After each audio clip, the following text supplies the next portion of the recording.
დილა მშვიდობისა, საქმიანად ვიწყებთ 16 აგვისტოს პარასკევ დღეს, ორდღიანი შატდაუნის შემდეგ ამბობენ ჰაკერი გვარად შეიძლება იყო.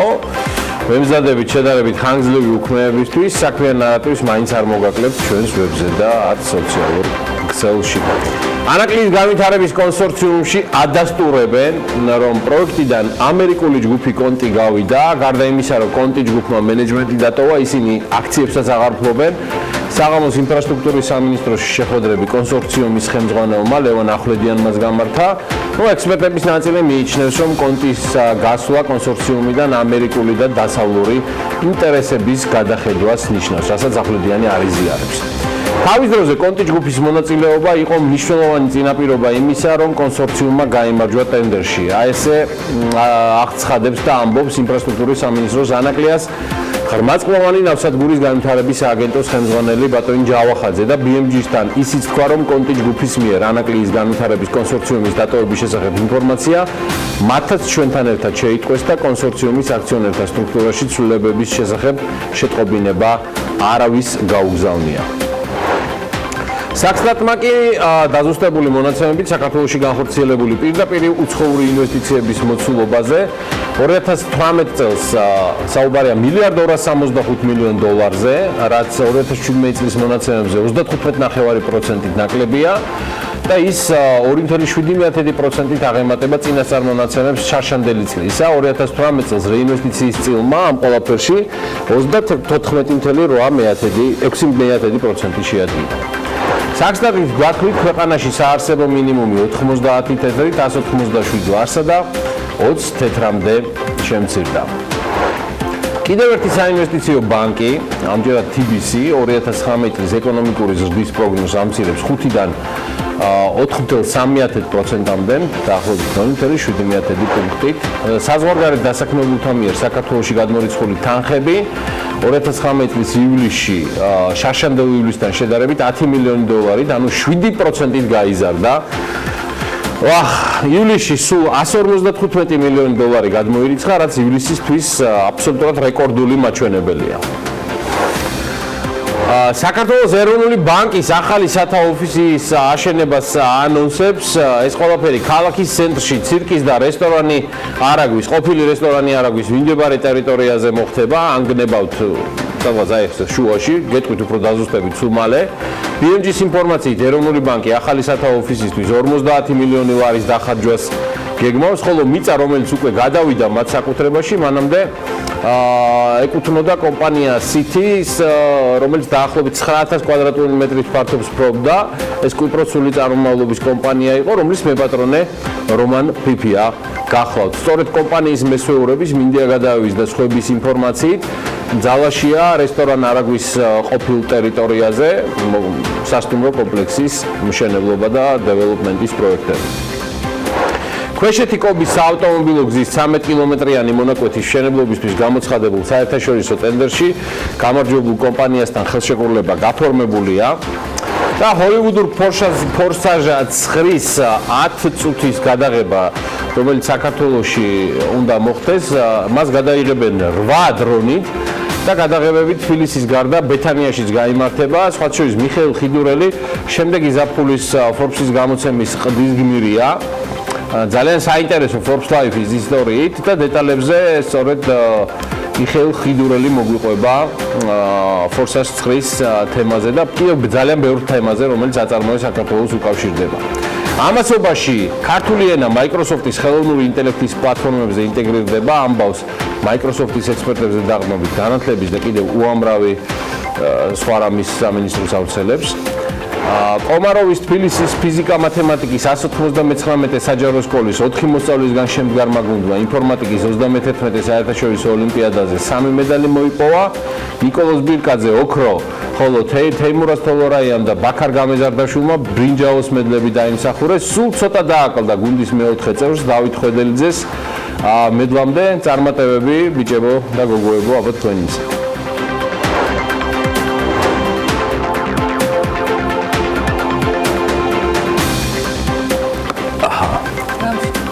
დილა მშვიდობისა ყველას. მადლობთ რომ ხართ ჩვენთან ერთად. ორდღიანი ტექნიკური შატდაუნის შემდეგ მაგრამ ჩვენ გადავრჩით. მაგრამ ყველანი ჩვენ რო გადავრჩით, ადგილზე ვართ და ჯანმრთელად ვართ და თქვენც იგივეს გისურვებთ 16 აგვისტოს ამ არაჩვეულებრივ დღეს მარიამობისთვისა. მოკლედ აი ესე ვქოქავთ BMG-ს გუნდი საქმიან დილას და იდეაში დღეს ანალიტიკასთან ერთად შევაჯამებთ სეზონს, კი ბატონო. და 9 სექტემბერს ჩვენ დაგიბრუნდებით უკვე უკან განახლებული პროგრამებით. ის სატელევიზიო ნაწილში, თუმცა შენ თავშივე სწორად აღნიშნე, რომ ჩვენ ვიქნებით რა თქმა უნდა მუდმივად სიახლეებით BM.GZ-ზე და სოციალურ ქსელშიც არ მოგაკლებთ საინტერესო ამბებს საქმიან მაყურებლებს. ეს მთელი ზაფხულის განმავლობაში, მაგრამ იცით როგორი ზაფხული გვიდგას, აი ყველას აი ერით აუწერეთ. ზაფხულს რომ აღარ გავს უკვე მე მგონი ისეთი მოვლენები ბიზნესის და ეკონომიკის მიმართულებითაც ზუსტად იგივე ლოგიკით ვითარდება, რასაც ამ მინისტრთა კაბინეტმა ჯერ კიდევ რამდენიმე თვის წინ წლინახევრის წინათ ჩაუყარეს საფუძველი სრულად გაუგონარი გადაწყვეტილებებით, რეგულაციებით, მომზადებელი რეფორმებით, რომელიც ბუმერანგითვე მოუბრუნდა არა მხოლოდ ამ მთავრობას, არამედ სამწუხაროდ მთელ ქვეყანას და მის მოსახლეობას. დიახ, დღეს ინვესტიციები ისტორიულ მინიმუმზეა და მისი ისტორიულ მინიმუმზე ყოფნა არის ტურბულენტი, დრამატული ცვლილებები, ისედაც ძალიან დაბალ ეკონომიკურ ზრდაში და საკმაოდ ნეგატიური პროგნოზები სწორედ სამთავრობო ხედვის ნაწილია, რომელშიც არავის შეაქვს კორექტივები და ჯიუტად აგრძელებენ იმ შედეგის დაყენებას, რომელიც სწორედ იმ უწიფარი ეკონომიკური ხედვის ნაწილია, რომლის შედეგებსაც დღეს ჩვენ ყველანი ვიმკით. დიახ, საქართველოს საქმიანობა მოსახლეობამ უნდა იცოდეს, რომ ვერც ერთი და ვერანაირად 20 ივნისის მოვლენები, რომლის თავის და ბოლოს ასევე ხელისუფლებაა, სხვათა შორის თავისი უუნარო ბიუროკრატიით, დაგვიანებული რეაქციებით, დასჯის შვიდმაგი სტანდარტით, დღეს ეკონომიკაში იმკის იმ შედეგებს, რომელიც პირადად მათი ავტორობით დაითესა და მას შეზღუდული განვითარების ეკონომიკა ჰქვია. ინერციული ეკონომიკა, რომელსაც ქართული ოცნების ეკონომისტები რეგულაციების შემოღებით, ბანკების და საფინანსო სექტორის დამონათებით, რამდენიმე წლის წინ ამოქოქილი კამპანიით და თუ არ ჩავთვლით კიდევ მართლა რამდენიმე საღა აქტს, რომელიც ლარიზაციის პროექტის ნაწილია, იგივე თუნდაც დღეს ავტომატურ დაბრუნებაზე აქ ამ სტუდიაში მე და ანა ლაპიაშვილის მოგზალებულ კითხვებზე უზარმაზარ რისკებთან დაკავშირებით ვიღებდით სრულ მზაობას ბიუროკრატიის მხრიდან, რომელიც ელემენტარულ სისტემურ კორუფციულ რისკს, ყალბანგარიშ ფაქტორებს ვერ გაუმკლავდა, რამაც უზარმაზარი დანაკლისი მოუტანა ბიუჯეტს და მე აქვე ვეთქვი ფინანსური პოლიციის და ფინანსთა სამინისტროს და მთლიანად მთავრობის მესვეურებს ზარალი, რომლის თავის არიდებითაც იწონებთ თავს, არც არიდებულია და ეს შემდგარია. ეს მეტასტაზი ჩემდა სამწუხაროდ, რომელზეც 5-6 თვის წინ საუბრობდით, გასულია და მისი მოკვეთა უმძიმესი ფასი დაждდება, გაცილებით მძიმე, ვიდრე 40-მდე ადამიანის დაკავება დატუსაღებაა და ეს ზარალი გაცილებით და მინიმუმ 3-ჯერ მეტია, ვიდრე გამოცხადებული 100 მილიონი ლარი. და კარგად ნახეთ ფაილები, რადგან ამ პროცესის კონტროლი ამ მინისტრთა კაბინეტის სრულად უმისამართო და უვექტორო რეფორმების ფონზე ჩემი აზრით სრულად წარმოუდგენელია. ემოს ემერთის ემორის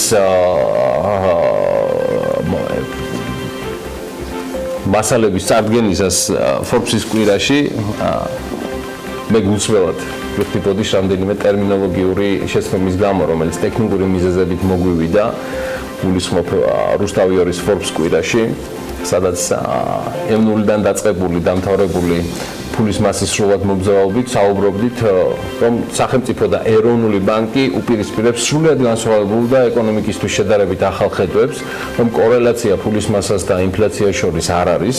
მაშინ მე ვrčება ერთადერთი რამ დაუპირისპირო ამ ახალი თაობის ეკონომისტებს და ეს არის ის რეალური ფასები, რომელიც თქვენი და ჩემი ბინების, ოფისების და სხვა ადგილების მიღმა ხდება. ეს ფასები კი მომატებულია დრამატულად და ყველაფერზე თითქმის თავიდან ბოლომდე და ეს საშუალო ფასნამატი 22-25%-ით აღემატება თითქმის ყველა ძირითად პროდუქტს და მას ცხადია ემატება მსყიდველობით უნარიანობა, რომელიც მოსახლეობაში დრამატულად დაეცა. იმედია ინფლაციის უკეთეს განმარტებებსაც მოვისმენთ ამასობაში, ვიდრე ინვესტიციებზე გადავალ, რომელიც ასევე რთულ ვითარებაშია თუმცა რეგიონის მასშტაბით თუ ვისაუბრებთ, საქართველოს მაინც გამორჩეულად ჯერჯერობით ყველაზე ადეკვატურად ინარჩუნებს პოზიციებს, მაგრამ როგორ მოახერხა რომ ქვეყანა დაუახლოვდეს ისტორიულ მინიმუმს ინვესტიციებში, ეს მართლა კატასტროფულად მეჩვენება ეს ვითარება და თან მე ეს არ დაუკავშირო ლარს და მის კურსს, არ ვიცი, ეს საერთოდ ეკონომიკის სიბეცია, ეთყობა ასთა გიგანტები და გრანდები, ამაზეც გამოჩნდებიან, მაგრამ მანამდე ხდება ის ლოგიკური მძიმე და სამწუხარო, თუმცა ლოგიკური მოვლენები ქართულ ბიზნესში რაც გარდუვალი იყო დღე პირველიდან.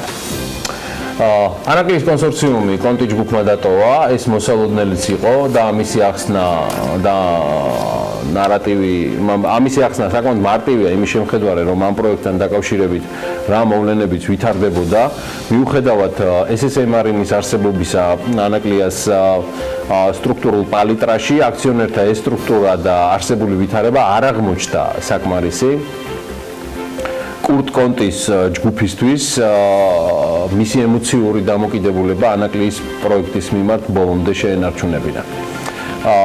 ემოციებით მოსული ინვესტორი ანალოგიური ემოციით ტოვებს კონსორციუმს და იმედია უახლოეს მომავალში სახელმწიფოსგან მოვისმენთ მეც ვისით იქნება ჩანაცვლებული ეს ჯგუფი, ცხადია ამაზე მთავარი მოპასუხი იქნება თავად კონსორციუმი, რომელმაც საქართველოსთვის უმნიშვნელოვანესი ეს პროექტი ცხადია უნდა გააგრძელოს.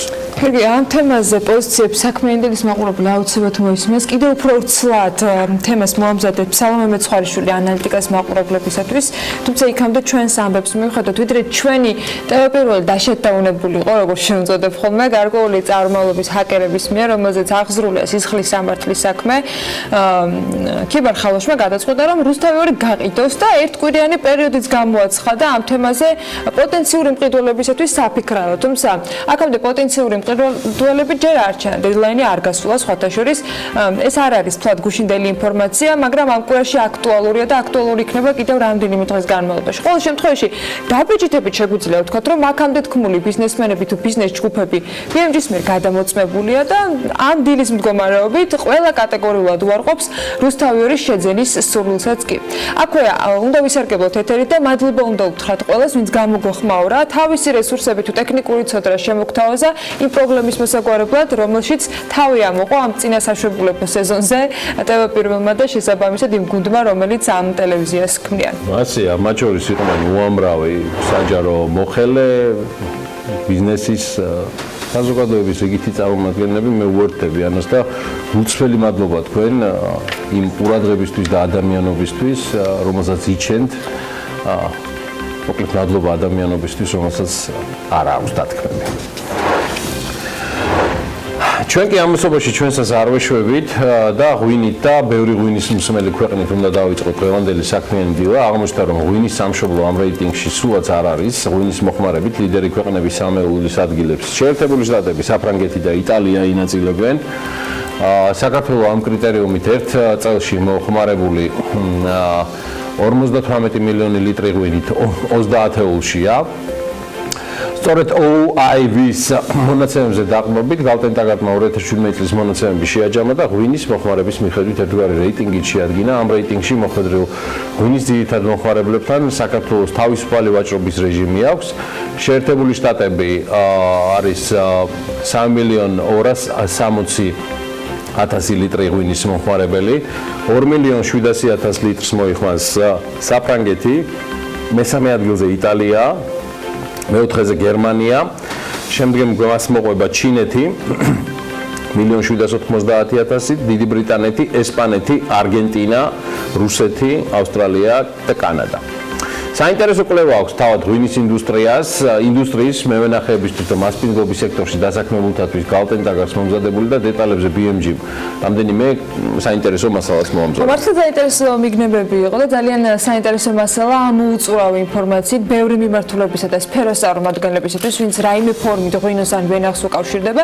თქვენ წარმოიდგინეთ და მარკეტოლოგებისთვისაც კი ვისაც ჯერ ღვინის წარმოებასთან არანაირი შეხება ამ დრომდე არ ქონიათ. სხვათა შორის მევენახეებს წელს კარგი მოსავალი ექნება ეხებათ, როგორც ამბობენ, თუმცა როგორი იქნება ყურძნის ფასი, აი ეს ჯერ ძართული სათქმელია, ღვინის ეროვნული სააგენტოს ხელმძღვანელმა რამდენიმე დღის წინ თქვა ამ ეთერში, რომ უხმოსავლიანობის გავლენით ქარხნებს მარაგები შევსებული აქვს ჩაშანდელი წრიდან და შესაძლოა მოთხოვნის სიმცირემ ფასზე იმოქმედოს. ნახოთ, როგორი იქნება ბაზრის მდგომარეობა და სექტემბრიდან განახლებულ სატელევიზიო სეზონზე.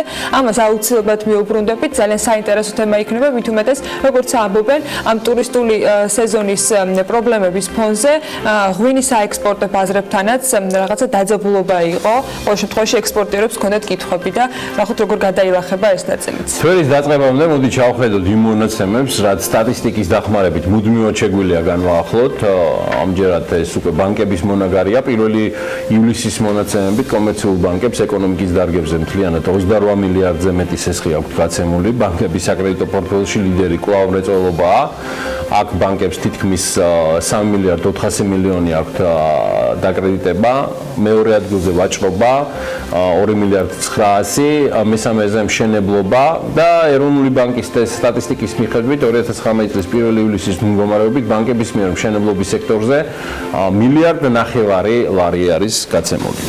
ეკონომიკის ტოპ 5 სექტორი, რომელიც კომერციულმა ბანკებმა 2019 წლის 1 ივლისის მდგომარეობით ყველაზე მეტად დააკრიტიკეს, აი ასე გამოიყურება. მრეწველობა 3 მილიარდ 399 მილიონ 572,000, მას ვაჭრობა მოყვება, შემდეგი არის მშენებლობა და ოპერაციები უძრავი ქონების მიმართულებით, კვლევები, კომერციული საქმიანობა და ასე შემდეგ. უკვე შემდეგი არის სასტუმროები და რესტორნები. რაც შეეხება ეკონომიკის იმ დარგს, რომლის დაკრედიტებაზე ყველაზე ცოტა კრედიტია გაცემული, ეს არის განათლება. 2019 წლის 1 ივლისის მდგომარეობით ბანკების მიერ განათლების სექტორი მხოლოდ 154 მილიონ 782,000 ლარით არის დაკრედიტებული. ღირს აღნიშნავთ, რომ ეს ყველაფერი ხდება რეგულაციების სრულფასოვნად ამოქმედების და იდეაში უკვე სრულად ადაპტირების ფონზე. ეს თითქმის ყველა პარამეტრზე ასახულია, მათ შორის ეკონომიკურ დასთან დაკავშირებითაც. მე ვაფიქსირებ მორიგად ჩემს პირად ას, რომ ლარიზაციის პროგრამის ეროვნული ბანკის მიერ წარმოდგენილი პროექტის გარკვეულ დეტალებს სრულად ვიზიარებ, თუმცა რეგულაციები, რომელსაც სრულად დაუდო დასაბამი მამუკა ბახტაძის მინისტრთა კაბინეტმა და მოქმედი მართლობაში მყოფი ეკონომისტების ხედვებმა, რომლებმაც ასე თავი მოიყარეს ეგრეთ წოდებულ სამთავრობო გუნდში, მიგვიყვანა იქამდე, სადაც ვართ.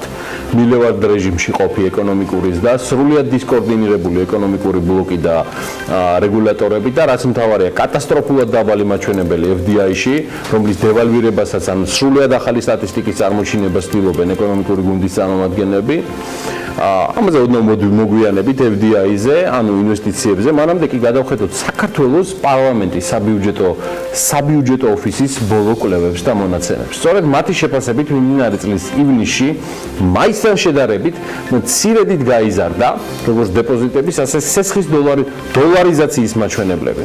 როგორც საბიუჯეტო ოფისის ყოველთვიურ მაკროეკონომიკურ მიმოხილვაში აღნიშნული, 2019 წლის ივნისში დეპოზიტების დოლარიზაციის მაჩვენებელი 0,4% პუნქტით გაიზარდა და მან 60,86% შეადგინა, ანუ სესხებზე დოლარიზაციის მაჩვენებლებმა, როგორც გითხარით, უნიშნულოდ, მაგრამ 4% პუნქტით მოიმატა.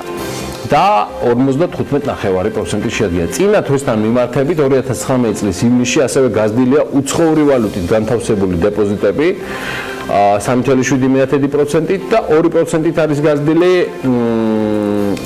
ეროვნული ვალუტით განთავსებული დეპოზიტების მოცულობა. ესეც ამოკითხული არის სწორედ ანგარიშში საქართველოს პარლამენტის საბიუჯეტო ოფისის. აი ხა მოდი გადავხედოთ საპროცენტო განაკვეთებს, რაც შეეხება ივნისში წინა თვესთან შედარებით მცირედი შემცირდა საპროცენტო განაკვეთი როგორც დეპოზიტზე, ასევე სესხებზე 0,3 და 0,4% პუნქტებით. ივნისში საბაზრო საპროცენტო განაკვეთმა 11,7% შეადგინა სესხებზე, ხოლო დეპოზიტებზე 5,2%-ით განისაზღვრა. საპროცენტო განაკვეთის სპრედმა, ანუ სხვაობა სესხებსა და დეპოზიტზე საპროცენტო განაკვეთებს შორის 6,9% შეადგინა, ხოლო წინა წლის ივნისში ის 6,8%-ს უტოლდებოდა. კარგი, გადავიდეთ FDI-ზე და უმნიშვნელოვანეს კომპონენტზე ქვეყნის განვითარებისა. 2019 წლის პირველ კვარტალში საქართველოში პირდაპირ უცხოური ინვესტიციების სახით წინასწარი მონაცემებით 291 მილიონი დოლარი შემოვიდა. ეს 2018 წლის ანალოგიურ პერიოდთან შედარებით 6.3%-ით ნაკლებია. ოფიციალური სტატისტიკის მიხედვით გაერთიანებული სტატისტიკის მიხედვით უმსხვილესი ინვესტორი ქვეყნების სიაში კვლავ აზერბაიჯანი დარჩებოდა, რომ არა ირლანდია. ირლანდია გამოჩნდა პირველ ადგილზე, საიდანაც სწორედ პირველ კვარტალში 133 მილიონი დოლარი შემოვიდა. მოკლედ, ამის მიზეზი არის ძალიან მარტივი, ამას მოგვიანებით გეტყვით კიდევ ერთს, რომ საქართველოს სტატისტიკის ეროვნული სამსახურისგან ქვეყნის უმსხვილესი ინვესტორი კომპანიების ათეულიც არის გამოთხოვილი და სწორედ ამ სიაში მოხვდა კომპანია City Loft-ი, რომელიც აჭარაბეტის ერთ-ერთ მესაკუთრეს წარმოადგენს. კომპანიის 51%-იანი წილი 2019 წლის დასაწყისში ირლანდიურმა კომპანია Paddy Power-მა ამჯერად უკვე Flutter-ის სახელით ცნობილმა 115 მილიონ ევროდ შეიძინა. გარიგების ღირებულება დოლარში 133 მილიონ დოლარს შეადგენს, რომელიც ზუსტად ერთ-ერთზე ემთხვევა საქართველოში ირლანდიიდან შემოსულ FDI-ის მოცულობას. შესაბამისად, აჭარაბეთში ირლანდიული კომპანიის მიერ გაკეთებულ ინვესტიციაზე, ანუ ასყიდობაზე, მთელი საქართველოს პირდაპირ უცხოური ინვესტიციების 47% მოდის. ანუ აჭარაბეთი რომ არ გაყიდულიყო, აქ ალბათ რაღაცა BIP-ის მსგავსი უნდა იყოს ეკონომიკის და ბიზნესის გადაცემის სრულად განსხვავებული აკადემიური და კონსერვატული ტონის მიუხედავად. სხვა მსხვილ ინვესტორ კომპანიებს შორის ბიძინა ივანიშვილის პანამური ოფშორის შვილობილი კომპანია საქართველოს ტურიზმის განვითარების ფონდიც მოხდა, რომლის მიერ განხორციელებული ინვესტიციაც პირველ კვარტალში 16 მილიონ დოლარს შეადგენს. მოდი ახლა განახლებულ სტატისტიკასაც ჩავხედოთ, გიორგი, რომელიც აქცენტმა გუშინ დაზუსტებული მონაცემებით წარმოგვიდგინა. რეალობა ნაი ასეთია. საქართველოში განხორციელებული პირდაპირ უცხოური ინვესტიციების მოცულობა 2018 წელს 1.265 მილიონ 200.000 დოლარი შეადგინა. მთლიანად, რაც 2017 წლის მონაცემზე არის 35.9%-ით ნაკლები და წინასწარ მონაცემებს სულ რაღაც 2.7%-ით აღემატება. ანუ რეალურად მონაცემები განსაკუთრებულ ცვლილებებს არ გვაძლევს. უპირველეს ყოვლისა, მაგისტრალური გაზსადენის პროექტის მშენებლობის დასრულება, რამაც რამდენიმე ასეული მილიონი დოლარით შეამცირა პირდაპირ უცხოური ინვესტიციების მოცულობა ტრანსპორტის სექტორში. გარდა ამისა, რამდენიმე მსხვილი საწარმო, რომელიც ადრე წარმოადგენდა არარეზიდენტების საკუთრებას, შეიძინეს ჩვენი ქვეყნის რეზიდენტებმა, ანუ პრაქტიკულად გადმოვიდა საქართველოს საკუთრებაში. აღნიშნულ მოვლენას ადგილი, როგორც მოგეხსენება, ძირითადად ჰქონდა კავშირგაბმულობის, უძრავი ქონების, ასევე სასტუმროების სექტორში და მესამე მიზეზი გახლავთ მსხვილი კომპანიების გარკვეული ნაწილის მიერ პირდაპირ ინვესტორის მიმართ სასესხო ვალდებულების დაფარვა, ანუ სესხის თანხის შემცირება. საერთოდ მონაცემთა ხარისხის გაუმჯობესების მიზნით საერთაშორისო სავალუტო ფონდის რეკომენდაციებისა და მის მიერ შემოთავაზებული მეთოდოლოგიის საფუძველზე განახორციელა სხვა არარეზიდენტებისაგან მიღებული სესხების რეკლასიფიკაცია. შედეგად შეიცვალა 2007-2018 წლების მონაცემები საქართველოში განხორციელებული პირდაპირ უცხოური ინვესტიციების შესახებ. ეს ძალიან მნიშვნელოვანი თემაა. 2018 წელს რეინვესტიციის წილმა მთლიანი პირდაპირ უცხოური ინვესტიციების 34.6% შეადგინა. სამი უმსხვილესი ინვესტორი ქვეყნის წილმა კი პირდაპირ უცხოურ ინვესტიციებში საერთო მოცულობაში 2018 წლის დაზუსტებული მონაცემებით 50.1% დააჯამა. განხორციელებული პირდაპირ უცხოური ინვესტიციების მიხედვით პირველ ადგილზე ჩვეულად აზერბაიჯანია 19.5%-ით, მეორეზე ნიდერლანდები 16.5%-ით და მესამეზე გაერთიანებული სამეფო 14.1%-ით. 48%-ია სამი უმსხვილესი სექტორის წილი პირდაპირ უცხოურ ინვესტიციებში და აქაც ლიდერი საფინანსო სექტორია. 2018 წელს პირველ ადგილზე გადაინაცვლა საფინანსო სექტორმა 21%-იანი წილით, ტრანსპორტის და კავშირგაბმულობის სექტორის ნაცვლად, რომელიც ამჟამად მესამე ადგილზე იმყოფება 13%-იანი წილით, მეორე ადგილზეა მშენებლობა 14%-იანი წილით და ზოგადად როგორც სექტორების ანალიზი გვიჩვენებს პირდაპირ უცხოური ინვესტიციების მნიშვნელოვანი შემცირება ფიქსირდება ტრანსპორტისა და კავშირგაბმულობის სექტორში, ენერგეტიკის სექტორში, ასევე უძრავი ქონებით ოპერაციების სექტორში. მოდი შევაჯამოთ და დაზუსტებულ მონაცემებს რეალობა ფაქტია დიდად არ შეუცვლია, სერიოზული პრობლემა გვაქვს უცხოური ინვესტიციების მოზიდვის მაგრამ ამაში არ დაგეთანხმებოდა გიორგი ეკონომიკის ministris მოადგილე და აი ჩვეული კომენტარი, რომელიც FDI-ის მონაცემების გავრცელებას გუშინ მოჰყვა. 2018 წლის განმავლობაში პირდაპირ უცხოური ინვესტიციების მოცულობა მართალია შემცირებულია წინა წელთან შედარებით, როდესაც პირდაპირ უცხოური ინვესტიციების რეკორდული მაჩვენებელი დაფიქსირდა, მაგრამ საქმე გვაქვს ობიექტურ ფაქტორებთან, რომლებიც ერთმანეთს და არც ერთი მათგანი არ უკავშირდება რაიმე ფუნდამენტური რისკის რეალიზაციას ან საინვესტიციო გარემოს გაუარესებას, ამბობს ეკატერინე მიქაბაძე და დეტალურად განმარტავს შემცირების ძირითად მიზეზებს. ამ დეტალურ განმარტებას აღარ მოვყვები. რა თქმა უნდა, ითქვა, რომ მაგისტრალური გასადენის პროექტი ფინალურ ეტაპზე გადავიდა, ასევე გვაქვს ორი მნიშვნელოვანი მოვლენა არარეზიდენტების მიმართ უცხოური ვალდებულების გასტუმრება და ეს არის ახსნა. ძალიან მოკლედ რომ ვთქვათ. არ ვიცი, რამდენად საკმარისი არგუმენტია ვინმესთვის ეს ამბავი და რაც არ უნდა ვიმეოროთ, რომ ამა თუ იმ რეიტინგში საქართველოს საშური პოზიციები აქვს. ფაქტია, რომ საინვესტიციო გარემო შედეგს ვერდებს. ესე იგი პრობლემაა. პრობლემა არა ფურცელზე დაწერილ რიცხვებში, რომელიც ამა თუ იმ გადასახადის პროცენტულ დაბალ მაჩვენებელს გვაძლევს. არამედ იმაში, რომ არ ხდება ინდივიდუალური პრობლემების გადაჭრა. ფაქტია, არ არის საკმარისი ის მუშაობა, რაც დღეს გვაქვს და არ ფიქრობთ და არ მუშაობთ გამოსავალზე ისეთი ტემპით, რომელიც შედეგს მოგვიტანს. შედეგი კი ფაქტია ასეთი გვაქვს. -25% ლაფის. კარგი, კიდე ერთი თემა, რომელიც მორიგად გვაზიარებს და ჭეშმარიტ ღმერთს და გაგვიყვანს სამშვიდობოს, რომელსაც ახლა დავქოქავ და ესეც მნიშვნელოვანი კომპონენტია. საქართველოს სახელმწიფო ვალის მოცულობა 153 მილიონი ლარით არის გაზრდილი და მან თითქმის 20 მილიარდი ლარი შეადგინა. დოლარში გამოსახული საგარეო სახელმწიფო ვალი არის 77 მილიონი დოლარით შემცირებული, თუმცა ლარის გაცვლითი კურსის გამო გამოხატული გამოსახული საგარეო ვალი არის 219 მილიონი ლარით გაზრდილი. ივლისში საშინაო სახელმწიფო ვალი კი 66 მილიონი ლარით შემცირდა. ხო, ბოლო 31 ივლისის მდგომარეობით გვაქვს აქ მონაცემები და საქართველოს საგარეო სახელმწიფო ვალი 15 მილიარდ 800 მილიონი ლარი იყო, საშინაო სახელმწიფო ვალი კი 4 მილიარდ 100 მილიონი ლარია. საგარეო სახელმწიფო ვალი 70% საერთაშორისო ორგანიზაციებზე მოდის, მათ შორის საქართველოს ყველაზე მეტი ვალი 5 მილიარდ 600 მილიონი ლარი მსოფლიო ბანკის მიმართ აქვს. ქვეყნების მიხედვით კი ყველაზე მეტი ვალი 923 მილიონი ლარი გერმანიის მიმართ გვფიქსირდება, შემდეგ მას საფრანგეთი მოჰყვება 691 მილიონი ლარი და ასე შემდეგ. სახელმწიფო ვალი მთლიანი შიდა პროდუქტის მიმართ დაახლოებით 45%-იან ნიშნულზე არის. ერთს აი აქაც ჩავაფე და მე პირობას გაზრდა ხმას მეც არ ამოვიღებ. ცოტა ხნით. ხო. თუ შეიძლება მეც აი ორიოდი სიტყვით 2012 წელს როცა დემოკრატიული არჩევნების შედეგად მოხდა ხელისუფლების გადაბარება, საქართველოს სახელმწიფო ვალი შეადგენდა დაახლოებით 10 მილიარდ ლარს. კურსი იყო დაახლოებით მაქსიმუმ 1.7, 1.68, ვისაც უფრო აინტერესებს. 2019 წლის ზაფხულს, თითქმის 7 წლის თავზე,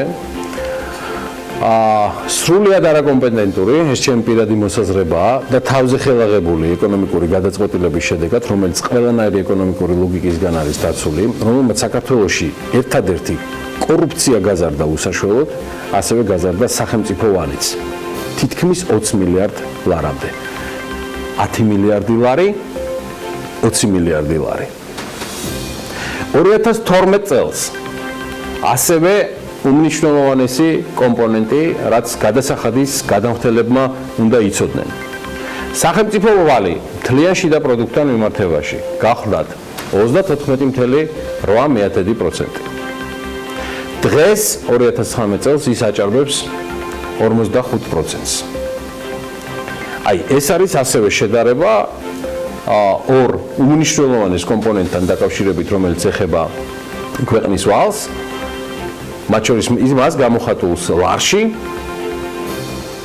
და მე მაინტერესებს ამ ყველაფრის მიზეზები, მაქვს აი ესეთი კითხვა. თუმცა ვიცი წინასწარ და არ ინერვიულობ. ვიცი პასუხები. გავრილოვი, რუსთავი, პოლიტიკა. ეს ყველაფერი გავიგე და ხელისუფლება სად არის ამასობაში. თუმცა მე ვიცი სადაც არის. სრულად მოსწრებაზეა გადასული და ამას ბევრი ხილული თუ ჯერ კიდევ არ გაცხადებული კორუფციული ფაქტები მოწმობს. მოსაყოლი გარდა ყალბი ანგარიშ ფაქტურებისა და სხვადასხვა ინფრასტრუქტურულ პროექტში ხელისფათურისა ჩვენ ჯერ კიდევ ძალიან ბევრი გვაქვს. გვაქვს სასაუბრო დღესაც საქმიანი დილის ეთერში და ამ ამბებს წამოეწია სულ რამდენიმე წუთის წინ მამუკა ხაზარაძის გაკეთებული განცხადება, რომელიც სოციალურ ქსელში საქმიანი დილის დაწყების პარალელურად მან დადო და გამოეხმაურა სწორედ იმ პოლიტიკურ პროცესებს, რომელთან დაკავშირებითაც რამდენიმე დღეა ძალიან აქტიურად მსჯელობს საზოგადოება და დიპლომატიური კორპუსიც აქტიურად არის ჩართული. ვიხილეთ ასევე საგარეო საქმეთა სამინისტროს განცხადებაც. მოკლედ საუბარი არის გეგუტიან კარში მიმდინარე მავთულხართ გაჭიმის პროცესზე, როდესაც სოციალური ოკუპაცია აი ასე დღისით მზისით კიდევ უფრო მეტად მოიწევს საქართველოს ტერიტორიაზე. რუსული სოციალური ოკუპაცია ყოველდღიურად გვართმევს სამშობლოს ნაწილს, ეს არის ბრძოლა ყოველი გოჯი ქართული მიწისთვის. ამ ომს თავისი გმირი ჰყავს იქ მცხოვრები ადამიანები, რომლებიც შიშველი ხელებით ცდილობენ საკუთარი ოჯახის და ქართული მიწის დაცვას. დღეს მათ სახლი წაართვეს, რომელიც უკვე ოკუპირებულ 20%-ს მიემატა. ამ ოჯახებმა ისე უნდა იცხოვრონ თავისიანთ მიწაზე, სადაც ახლა მართულ ხარხებს ავლებენ რუსი ჯარისკაცები. ჩვენი მოვალება მათთან ერთად ვიდგეთ, ამიტომ გეგუთიანთ კარში გივი რაზმაძის ოჯახს უახლოეს 1 თვეში თავისი ახალი სახლი ექნება. აქვე მინდა ვთხოვო ქართულ ბიზნესს დაეხმარონ იქ ცხოვრებ ადამიანებს. მიმართავს მამუკა ხაზარაძე, რომელმაც დაახლოებით 9 საათის წინ სოციალურ ქსელში გაავრცელა აღნიშნული განცხადება. ეს არის მამუკა ხაზარაძის განცხადება და მიმართვა ქართული ბიზნესისადმი. მაშინ მას არაფერი უთქვამს ანაკლიის კონსორციუმის გეგმებთან დაკავშირებით. ამაზე ვისაუბრებთ აუცილებლად ბიზნეს სიახლეებში. აღმასრულებელი დირექტორი იყო, მთავარი სპიკერი და ვიდრე BMG-ის მონაგარს გადავხედავთ ბიზნეს სიახლეებში, Forbes-ი არ უნდა გამოგრჩეს.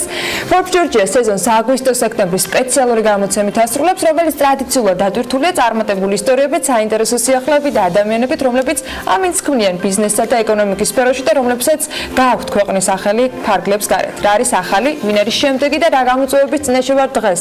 Forbes Georgia-ს ახალ ნომერს მარიამ ადამია გაგვაცნობს.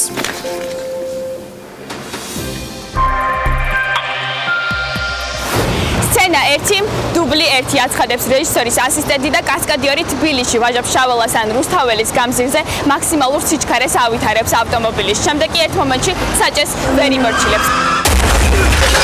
ეს თითქოს მარტივი სცენარი ძალიან რთული ეპიზოდია ფილმიდან ფორსაჟი 9, რომლის დეტალებსაც მიხეილ ხიდურელი საუბრობს Forbes Georgia-სთან და ეს არის ძალიან მარტივი ამბავით, როგორც ჩამოართვა საქართველოს მხელი ჰოლივუდს. გარდა ამისა, გამოცემაში შეხვდებით არჩილ გაჩეჩილაძეს და მის შესასრულებელ მისიას, რომელიც Forbes Georgia-ს cover story-ია. მოკლედ, ერთად გადავხედავთ აგვისტო-სექტემბრის სპეცგამოცემას.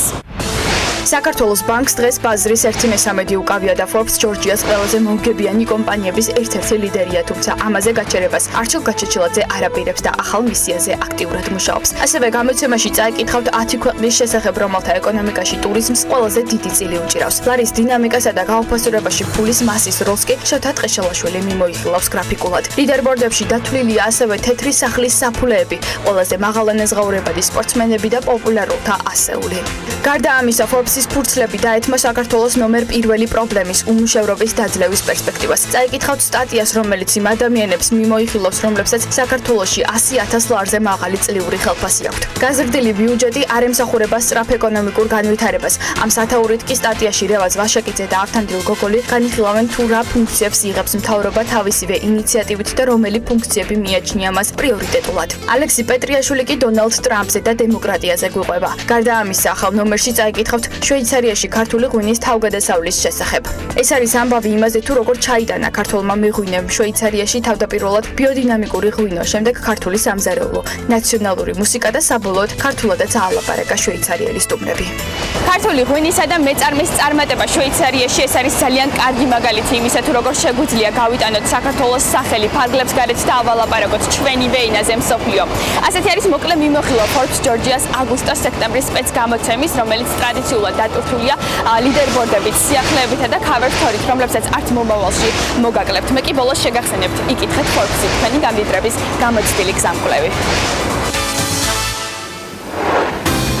TBC კაპიტალმა მაკროეკონომიკური პროგნოზები განაახლა. კვლევის ავტორების ინფორმაციით გაცვლითი კურსის მხრივ მომდევნო თვეებში ლარი 2.80 ნიშნულამდე ან მეტად უნდა გამყარდეს. ჩინური შანხაი Cooking Coal გრუპი ტყიბული შაურის საფეთოზე ქვანახშირის მოპოვებით და გარდაბნის თვალსადგურის პროცესში ჩართვით არის დაინტერესებული. 1 იანვრიდან 31 ივლისამდე კი ტექთა თვალიერება ამ მონაცემებით 279,918 ავტოსატრანსპორტო საშუალება გაიარა. მობილური ოპერატორების ბაზარზე შემოსავლები იზრდება, თუმცა ბაზრის სტრუქტურა მცირედით იცვლება. ბოლო პერიოდში კომპანია ბილაინი გააქტიურდა და მოწინავე პოზიციების დაკავებას კონკრეტული მიმართულებით ცდილობს, როგორია 2019 წლის მეორე კვარტლის მონაცემები და წლის პირველი ნახევარი რიცხვებში. ნახოთ მოკლე გრაფიკული სიუჟეტი. საქართველოში მოქმედი მობილური ოპერატორების შემოსავლები იზრდება. 2019 წლის პირველ ნახევარში სექტორის საცალო შემოსავლებმა 232,138,179 ლარი შეადგინა, რაც წინა წლის ანალოგიურ პერიოდზე დაახლოებით 5 მილიონი ლარით მეტია. ყველაზე შემოსავლიანი მობილური ოპერატორების რეიტინგი ასე გამოიყურება. პირველ ადგილზე მაქტიკომია 109 მილიონიანი შემოსავლით და ბაზრის 47%-იანი წილით. შემდეგ მოდის სილქნეტი 35%-იანი წილით ბაზარზე და ვიონი საქართველო დაახლოებით 18%-იანი წილით. მეორე კვარტალში მობილური ოპერატორების ბაზარზე მდგომარეობა მცირედი შეიცვალა. შემოსავლებში ბილაინის წილი გაიზარდა, დანარჩენი ოპერატორების კი შემცირდა. ამის მიუხედავად ყველაზე შემოსავლიან კომპანიად ისევ მაქტიკომი რჩება. საქართველოში მობილურ ოპერატორებს სულ 4,942,720 აბონენტი ჰყავთ. აქაც ლიდერი მაქტიკომია. რაც შეეხება მობილურ ინტერნეტს, 2019 წლის მეორე კვარტლის მონაცემებით მობილურ ინტერნეტს 3 მილიონი აბონენტი მოიხმარს. წლიდან წლამდე ეს მაჩვენებელი მზარდია. 2019 წლის მეორე კვარტალში 2018 წლის იმავე პერიოდთან შედარებით ვიონი საქართველოს მობილური ინტერნეტის აბონენტების რაოდენობა 21%-ით, მაქტის კი 2%-ით გაიზარდა, ხოლო სილქნეტის აბონენტების რაოდენობა 0.5%-ით შემცირდა. მიუხედავად იმისა, რომ სილქნეტს მობილური ინტერნეტის ყველაზე მეტი მომხმარებელი ჰყავს, მობილური ინტერნეტის მოხმარების კუთხით ბილაინის აბონენტები ლიდერობენ. ბოლო ორი კვარტალია ამ მხრივ მაქტიკომმა ლიდერი პოზიცია ბილაინს დაუთმო. ინტერნეტის მოხმარების ზრდასთან ერთად მცირდება შემოსავლები ხმოვანი მომსახურებებიდან. 2018 წლის მეორე კვარტალში ამ მიმართულებით მობილური ოპერატორების შემოსავლებმა 42,9 მილიონი ლარი შეადგინა. მიმდინარე წლის მეორე კვარტალში კი 36 მილიონი, ანუ დაახლოებით 7 მილიონი ლარით ნაკლები. იგივე ტრენდს აჩვენებს მოკლე ტექსტური შეტყობინებებიც. გასული წლის მეორე კვარტალში ამ მომსახურებიდან მიღებულმა შემოსავალმა 3,5 მილიონი ლარი შეადგინა. მიმდინარე წლის იმავე პერიოდში კი 2,7 მილიონი ლარი. ვიდრე პირველ ბლოკს დავასრულებ და სარეკლამო პაუზაზე გავალთ. კარგი განწყობაც უნდა შემოვიტანოთ საქმიანი დილის ეთერში ახალი ზოოპარკით, რომელიც თბილისის ზღვის ტერიტორიაზე მდებარეობს და ევროპაში ერთ-ერთი ყველაზე დიდი ზოოპარკი იქნება, მას შემდეგ რაც მისი სამშენებლო სამუშაოები დასრულდება. იქ შეიქმნება ცხოველებისთვის კომფორტული საცხოვრებელი პირობები, დიდი და კეთილმოწყობილი ვოლიერების უმრავლესობა კი თხრილებით, არხებითა და მსუბუქი კონსტრუქციებით შემოისაზღვრება. არსებული ლანდშაფტი ბუნებრივ საცხოვრებელ არეალთან მიმსგავსებულ გარემოს შექმნის ცხოველებისათვის და ეს დამთვალიერებლები ვისაც საინტერესო უნდა იყოს, მათ შორის საგანმანათლებლო დასასვენებელი სივრცის შექმნით. როგორია ახალი ზოოპარკი დღეს, რომელიც ფეხბურთის 90 მოედნის ზომის ფართობს იკავებს და როგორ იგეგმება მისი გახსნა, მარიამ ადამია მოგოყვება.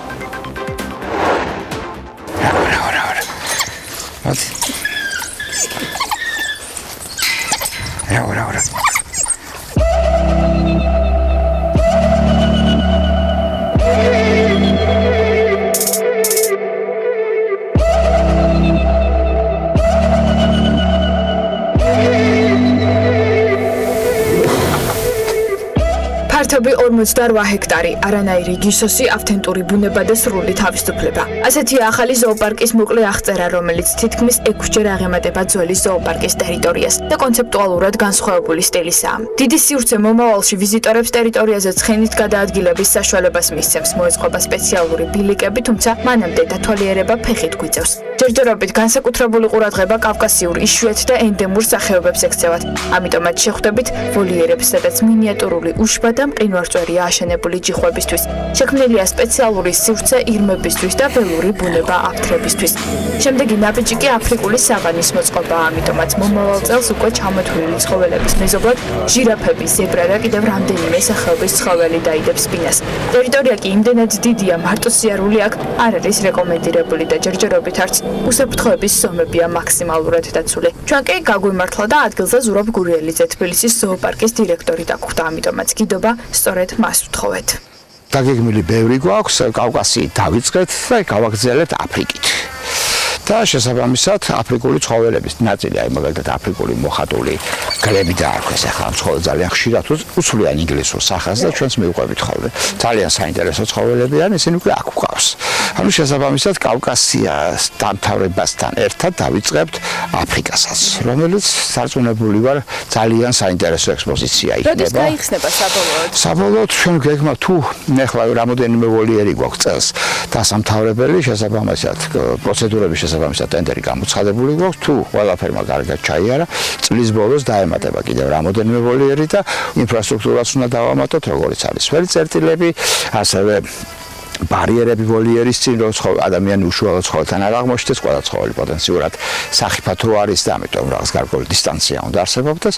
აი, ვერ თუ ეს ყველაფერი მოვასწრებთ, იმედი რომ გადახურზე გავხსნით. მე ვიღეთ რეკომენდაცია, რომ ამ ახალ ტერიტორიას ზოოპარკი არ დავარქვათ, დავარქვათ კონსერვაციული ცენტრი. რა თქმა უნდა, ეს მისაღები ვარიანტია და ამიტომ ესეც იქნება. ამიტომ მისი დანიშნულება ეს არის კონსერვაცია, ანუ სახეობების გადარჩენა, რომელიც შედგება უკვე ძალიან ბევრი სხვადასხვა კომპონენტებისაგან და მათ შორის ძალიან მნიშვნელოვანი კომპონენტია სწორედ ადამიანების გაცნობა ცხოველებთან, რის ფუნქციაც, რა თქმა უნდა, უმთავრესია ზოოპარკისათვის.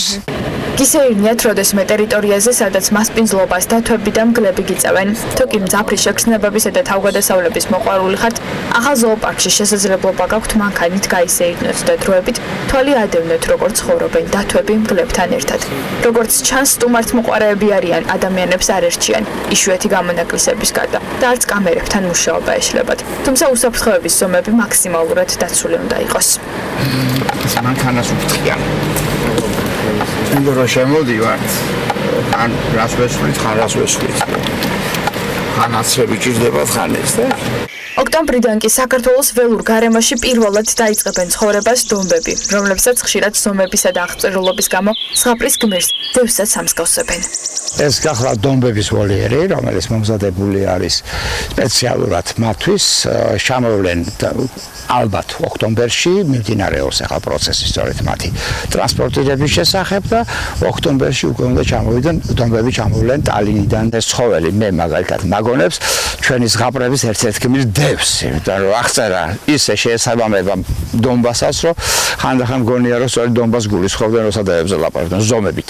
წლის ბოლომდე კიდევ ერთი პროექტის განხორციელება უნდა მოესწროს, რომელიც ავიარიუმის აშენებას გულისხმობს. ეს არის ვოლიერი დიდი ფრინველებისთვის, ამიტომაც ნაგებობა იქნება გრანდიოზული. მისი მასშტაბები დაახლოებით ასეთია: სიმაღლე 15 მეტრი, სიგრძე 70, სიგანე კი 40 მეტრი. მის ასაშენებლად ტენდერი უკვე გამოცხადებულია, ხოლო თუ კი ყველაფერი წარმატებით განხორციელდა, წლის ბოლოსთვის გვექნება მსოფლიოში ჰოლანდიის შემდეგ რიგით მეორე ავიარიუმი, სადაც თქვენ ისეირნებთ თავზე კი ორბები, სვავები, ბატკანძერები, ბელიკანები და სხვა კიდევ უამრავი ტიპის ფრინველი იფრენს. ერთი შეხედვით ეს ყველაფერი დაუჯერებლად ჟღერს, თუმცა დათვებთან და მგლებთან სეირნობის შემდეგ ჩემთვის დაუჯერებელი აღარაფერია, ამიტომაც ერთად დაველოდოთ წლის ბოლოს.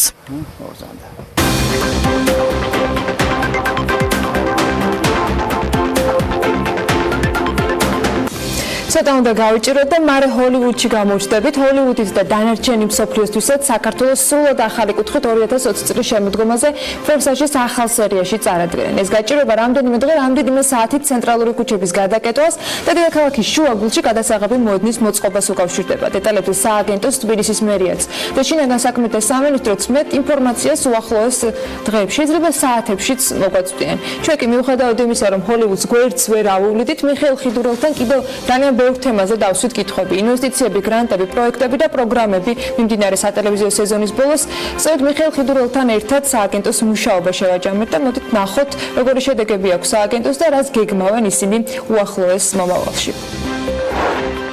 მოგესალმებით, ამ სატელევიზიო სეზონზე იქნება ჩვენი ბოლო შეხვედრა და დარწმუნებული რომ სექტემბერში შევძლებთ გადაიღეს საქართველოში პირველი ჰოლივუდური ფილმის პირველ შედეგებზე ვისაუბროთ უფრო ცუდად, მაგრამ მოდით დავიწყოთ დღევანდელი მონაცემებით. ძალიან ბევრი დეტალი გამჟღავნდა და მადლობა იმ ექსკლუზივისათვის, რომელიც Forbes კვირაში თქვენ მოგვეცით, მაგრამ მინდა რომ მოგვიყვეთ მეტი საქმიანი დილის მაყურებლებისათვის, რა იგეგმება, როდის იწყება გადაღებები, როდის დასრულდება და როგორც ვიცი, რამდენიმე ლოკაციაზე უნდა შედგეს გადაღება. კი ბატონო, დიდი მადლობა კიდევ ერთხელ.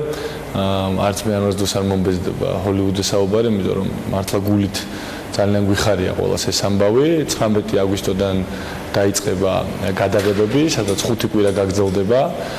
ცენტრალურ ქუჩებზე იქნება ეს გადაღებები და გრაფიკს ჩვენ უკვე უახლოეს მომავალში ოფიციალურად გამოაქვეყნებთ, მაგრამ მედიაში უკვე ჩვენ პრეს რელიზის კუთხით ეს საკითხი გავავრცელეთ. იქნება რუსთაველი, იქნება თავისუფლების მოედანი, იქნება ნუცუბიძის ტერიტორია, მე მგონი თუ სწორად მახსოვს მეოთხე პლატო, ამაზე ასევე შინაგან საქმეთა სამინისტროს ვებგვერდებზე, სოციალური მედიით, ტელევიზიით, რადიოთი, ასევე მერიას ექნება კომუნიკაცია, რომ რა თქმა უნდა წინასწარ ბოდიში გვინდა მოუხადოთ თბილისის მოსახლეობას, განსაკუთრებით იმ ქუჩებზე, რომელზედაც გადაღებები იქნება, ასევე რუსთავის მოსახლეობას, რადგან ქალაქ რუსთავშიც იქნება გადაღება, თუმცა ალბათ კარგი იქნება, ეხლა ცოტა ხანი ყველამ გავიჭიროთ, რომ ეს ძალიან კარგი ამბავი, მაქსიმალურად ესე ვთქვათ, უმტკივნეულოდ გადავაგოროთ იმ კუთხით, რომ ხელი არ შეგვეშალოს და შემდეგ უკვე საქართველოს გამოჩნდება, იქ წინა 2020 წლის სექტემბერში უკვე ოფიციალურად გამოვა ეს ფილმი, სადაც საქართველოს იქნება იდენტიფიცირებული, უბრალოდ თბილისი იქნება იდენტიფიცირებული როგორც თბილისი, იქნება ფილმის ბოლო 10 წუთიანი მონაკვეთი, რომელიც ყოველთვის ბლოკბასტერებში არის ყველაზე დაძაბული. შესაბამისად, უკვე რამდენიმე დღეში გადაღებები დაიწყება და დარწმუნებული ვართ, რომ ეს იქნება პირველი პროექტი, რომელსაც მოყვება ძალიან ბევრი პროექტები. შემდეგ ფილმებზე უკვე დარწმუნებული ვართ იმაში, ჩამოვლენ უკვე A-კლასის ჰოლივუდის ესე ვთქვათ ვარსკვლავები, რასაც რა თქმა უნდა დამატებითი მომზადება ჭირდება და ჩვენ ამ დროს და ამ გაკვეთილებს რაც ვისწავლეთ უნივერსალთან მუშაობით და რასაც ვისწავლეთ გადაღებების დროს აუცილებლად გამოვიყენებთ იმისთვის, რომ კიდევ უფრო დავხვეწოთ და მოქნილი გავხატოთ ის სისტემა, რომლითაც თავისუფლად შემიძლია ვთქვა, რომ აქტოვანებულები არიან თვითონ უნივერსალის წარმომადგენლები. ფორსაჟს ვიხილავთ 2020 წლის შემოდგომაზე. შემდეგ პროექტთან დაკავშირებით რაიმე კონსულტაციები დაწყებული არის? კონსულტაციები დაწყებული არის, მათ შორის რამდენიმე ძალიან მსხვილ ფილმზე. ეს არ არის არა მარტო ამ სტუდიოსთან, უკვე ჩვენ გვიკავშირდებიან სხვადასხვა სტუდიოებიდან, სადაც უკვე ლაპარაკი მიდის არა მარტო ფილმებზე, არამედ სერიალებზე, რომელიც არანაკლებად ბიუჯეტური არის და ზოგადად გართობის ინდუსტრია თქვენ იცით, რომ დღესდღეობით არის ერთ-ერთი ყველაზე მზარდი ინდუსტრია და ნელ-ნელა ჩვენ ხედავთ იმას, რომ საქართველოს იკავებს საკმაოდ მნიშვნელოვან წილს და ხდება ჩვენი ერთი ამ მარტივი პროცედურების და მოქნილი გარემოს კომერციალიზაცია და რაც ყველაზე მთავარი არის ხდება ჩვენი ულამაზესი ბუნების და ლანდშაფტების და სიძველის კომერციალიზაცია. არ მგონია რომ ფილმზე და სერიალზე უფრო ეფექტური მარკეტინგული საშუალება არსებობდეს და ფაქტობრივად გამოდის ისე რომ ჩვენთან იხარჯება ძალიან დიდი თანხა და ასევე ჩვენ ვიღებთ უფასო მარკეტინგულ რეკლამას. დღეს რა შეგვიძლია ვთქვათ, რა მივიღეთ, რა მიმართულებებიდან მივიღეთ ყველაზე კარგი შედეგები აწარმოეს საქართველოს ფარგლებში დახარჯული თანხებიდან. იმისთვის რომ მარტივი გამხდარიყო გამოთვლა, ჩვენ ავიღეთ სტარტაპები, მხოლოდ არა არსებული ბიზნესი, რადგან არსებული ბიზნესზე პროგრამის ეფექტის დათვლა შედარებით უფრო რთული პროცესია და ამაში ვიდეო ყავდა ჩართული. შესაბამისად, ჩვენი ანალიზით 202 სტარტაპი დაფინანსდა პროგრამის დაწყებიდან, გადახდილი სუბსიდია წარმოადგენს 28 მილიონს სააგენტოს მხრიდან და 28 მილიონმა სტიმულირება მოახდინა სადღაც 140 მილიონი ლარის გადასახადების. ანუ ჩვენი სუბსიდირებით ჯამში სახელმწიფომ მიიღო 180 ლარის გადახდილი გადასახადები, რაც ნიშნავს იმას, რომ ყოველ სუბსიდირებულ ლარზე 4.96, ანუ თითქმის 5 ლარი არის ამოღებული. რაც ნიშნავს, რომ 5 მაგიოდენობით მოხდა სარგებლის მიღება. ეს მხოლოდ ინდუსტრიული კომპონენტი. რა თქმა უნდა, არსებობს გრანტების კომპონენტი, სადაც 90%-იანი გადარჩენის პროცენტი გვაქვს, რაც ნიშნავს, რომ ის ადამიანები, მიკრომეწარმეები რეგიონებში, რომლებიც ჩვენ დავაფინანსეთ, მათი 90% დღესაც აგრძელებს იმ პროფილით საქმიანობას, რა პროფილითაც მათ ბიზნესი დაიწყეს. ეს უნდა აღვნიშნოთ, რომ არის ბევრად მაღალი მაჩვენებელი, თუ შევადარებთ მსგავსი პროგრამები სხვა ქვეყნებში ხორციელდება, ბევრად მაღალი მაჩვენებელი, ვიდრე მაგალითად ამერიკის სტატისტიკა. შესაბამისად, გვაქვს იცით ჩვენ ექსპორტის მიმართულება, რომელიც არის საკმაოდ ცხვილი მიმართულება, ჩვენთან და ძალიან დიდი დეპარტამენტი მუშაობს ამაზე. აქ ჯამში სადღაც 160 მილიონი ლარის ექსპორტი განხორციელდა, ანუ უბრალოდ ექსპორტს შეუწყვეთ ხელი იმ გამოფენებით, რომელ გამოფენებსაც ჩვენ წლიდან წლამდე ვატარებთ. და რა თქმა უნდა, ანუ როგორ დაითვალეთ ეს ამ შემთხვევაში, პირდაპირ როგორ დაუკავშირეთ თქვენს მიერ გაწეული ხარჯი ამ გამოფენებში მონაწილეობისათვის, რაც იხარჯებოდა ამ საექსპორტო მოცულობას? კი ბატონო, პასუხი არის ძალიან მარტივი. მე მოგიყვანე სტატისტიკა, რომელიც მხოლოდ დათვლილი არის იმ გამოფენებიდან, რომელზედაც ჩვენი თანადაფინანსებით წავიდნენ კონკრეტული კომპანიები და ეს არის მხოლოდ ამ გამოფენებზე გაცნობილი კონტრაქტორების და იმპორტიორების შედეგი. მესამე მიმართულება ეს არის ინვესტიციების მოზიდვა, ანუ Invest in Georgia, რაც არის ძალიან მნიშვნელოვანი და უმთავრესი ჩვენთვის პირდაპირ უცხოურების დისკუთხით. 2 წლის განმავლობაში სააგენტოს ხარჯი იყო 1.200.000 ლარი და მოხერხდა 116 მილიონი ამერიკული დოლარის ინვესტიციის მოზიდვა, რაც ჯამში დღევანდელი კურსით რო გადავიყვანოთ, სადღაც 300 მილიონი და უმეტესობა არის წარმოება, რა თქმა უნდა, აქ ისევ და ისევ ლიდერობს სტუმარმასპინძლობის და უძრავი ქონების და ცირედით, მონეტარულად ცირედით თანხით, იმიტომ რომ კაპიტალურად ინტენსიური ინვესტიცია არ არის, მაგრამ ბიზნეს პროცესების დისტანციურად მიწოდება, ანუ BPO სექტორი, რომელიც ჩვენთვის ერთ-ერთი ყველაზე მზარდი არის, აქაც გვაქვს ძალიან კარგი შედეგები. დასაქმების კუთხით, სადღაც 2500 ადამიანის დასაქმება მოხდა მხოლოდ ამ სექტორის გათვალისწინებით. გრანტების თემა ახსენეთ, ეხლა თქვენ ახალი პროექტები გეგმება ამასთან დაკავშირებით. რას გულისხმობს ეს სიახლე, როდიდან ამოქმედება და რა ტიპის გრანტებზეა საუბარი? კი ბატონო, ჩვენ მიკროგრანტების კომპონენტზე გვაქვს საუბარი, რომელიც ყოველწლიურად ხორციელდება. წელს გვექნება საკმაოდ სახეცვლილი და დახვეწილი პროგრამა, როგორც სექტორების კუთხით, ასევე მონეტარულად ფიქრობთ, რომ გავზარდოთ თანხა და ეს აღარ იყოს 20.000 და თქვა ფიქრობთ ავწიოთ 30.000 ლარზე. დაემართება ახალი სექტორები, მიენიჭება დამატებითი ქულები, მაგალითად ფიქრობთ, რომ ვეტერანებს ფიქრობთ, არა გადაწყვეტილია, რომ ვეტერანებს და მიენიჭოს დამატებითი ქულა, ქალი მეწარმე და რა თქმა უნდა, ტურისტულ ბიზნესს ექნება განსაკუთრებული ქულა და განსაკუთრებული აქცენტი. შესაბამისად, ჩვენ მარკეტინგ კამპანიას უკვე შემოდგომაზე დავიწყებთ და ისევე შემოდგომაზე ალბათ სადღაც ოქტომბერში უკვე გრანტების მიღება განხორციელდება. თქვენ უკვე ამოქმედეთ საგარანტიო სქემა, რომელიც შედარებით მსხვილ, თქვა, დახმარებაზე არის საუბარი. ამ მიმართულებით შემოვიდა თუ არა რაიმე სახის წინადადებები, რამდენად აქტიური არის ბიზნესი და რამდენად გაამართლა იმ მიდგომამ, რომელიც ამასთან დაკავშირებით თქვენ დასახეთ თავის დროზე? არსებობს, რა თქმა უნდა, ძალიან ბევრი სხვა სახელმწიფო უწყება, რომელიც ამას აკეთებს, თუმცა რადგან ჩვენ ვართ მეწარმეობის განვითარების სააგენტო, მნიშვნელოვანია, რომ არ დაგვრჩეს მოწყვლადი სეგმენტი, რომლისთვისაც არ გვაქვს პროდუქტი. შესაბამისად, იმ მეწარმეებისთვის, ვისაც უჭირდათ უზრუნველყოფა, ანუ ქონდათ კარგი იდეა, მაგრამ არ ყოფილდათ საკმარისად პირადი კაპიტალი, რომ უზრუნველყოთ ცესხი, მათთვის ამოქმედა საგარანტიო სქემა, რომელშიც ჩაერთო ფაქტობრივად ყველა ბანკი. რა თქმა უნდა, არის აგვისტო და თქვენ იცით, რომ ბანკებისთვისაც აგვისტო არის ყველაზე, ესე ვთქვათ, პასიური თვე, ახალი მომართვიანობის კუთხით და შესაბამისად ნაკლები აქტიურობა არის აგვისტოში, თუმცა უკვე ძალიან ბევრი კითხვა მოდის, რეკავენ ჩვენს call center-ზე, ასევე ბანკებიდანაც წამოვიდა, დარწმუნებული ვარ, რომ სექტემბრიდან, როდესაც უკვე ხალხი გამოვა და დაიწყეს ბიზნესის კეთებას, პროგრამა ძალიან წარმატებულად განხორციელდება, იმიტომ რომ ამაზე იყო ძალიან დიდი დისკუსიები ბანკებთან, ამას წინ ერთვოდა ძალიან დიდი კვლევა, შესაბამისად ჩვენ ვიცით, რომ არსებობს ძალიან დიდი სეგმენტი, რომელსაც უჭირს უზრუნველყოფა. თუ ზუსტად მახსოვთ, ტურისტულ ნაწილზე თქვენ გქონდათ დაახლოებით 1 მილიონი გამოყოფილი, მე მგონი Bloomberg-თან თანამშრომლობისათვის და კამპანიის წარმოებისათვის. როდესაც დაისტარდება ეს და რა პლატფორმებზე?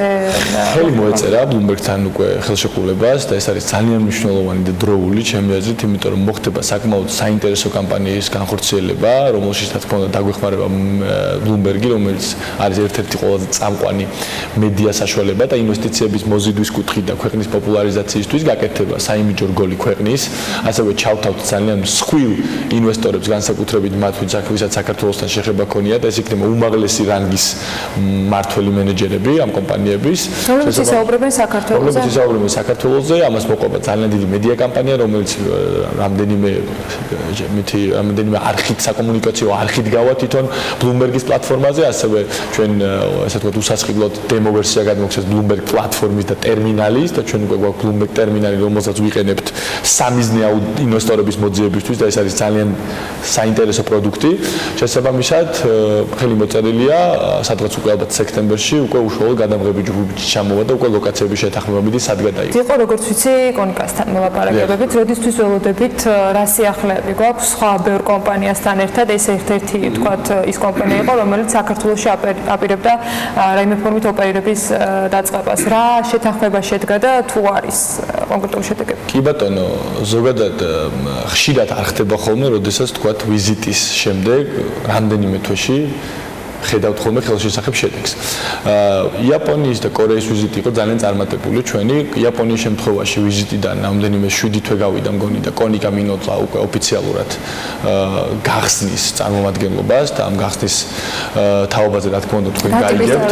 ეს იქნება კონიკა მინოტა, ეს არის ელექტროტექნიკის და ასევე რაღაც პრინტერების და სოდოსო მასალის და სერვისის მიმწოდებელი უმსხვილესი იაპონური კომპანია, რომელსაც საქართველოში ექნება რეგიონალური ოფისი, საიდანაც მიაწვდის სერვისს და ასევე იქნება საწყობის კუთხით და ხარდაჭერის, ტექნიკური ხარდაჭერის კუთხით თავარი წერტილი, საიდანაც იგი მოემსახურება მთლიან ჩვენ რეგიონს. აქ ხედავენ შესაძლებლობას მათ შორის ადგილობრივების დასაქმების ისეთი კომპანიები, როგორიც არის ასეთი მაღალტექნოლოგიური კონიკა? რა თქმა უნდა, ამ ეტაპზე მენეჯმენტი ჩამოსული არის და ესენი არიან მათი იაპონიის ჩეხეთის ოფისიდან იქნებიან თავარი წარმომადგენლები, თუმცა რა თქმა უნდა ნელ-ნელა გაფართოვდებიან და დაასაქმებენ საქართველოს მოქალაქეებს.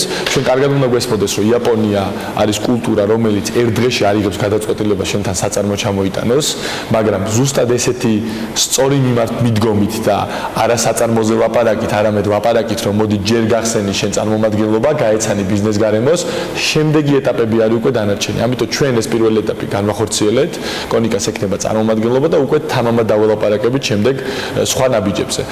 რაც შეეხება კორეაში ვიზიტს, აქაც ძალიან წარმატებული ვიზიტი იყო და თქვენ იცით რომ ვიზიტს მოხვა საქართველოს ექსპორტიორი კომპანიების პირველი ვიზიტი ზოგადად ისტორიაში კორეის ანუ სეულის საკვებსასმენის გამოფენაზე.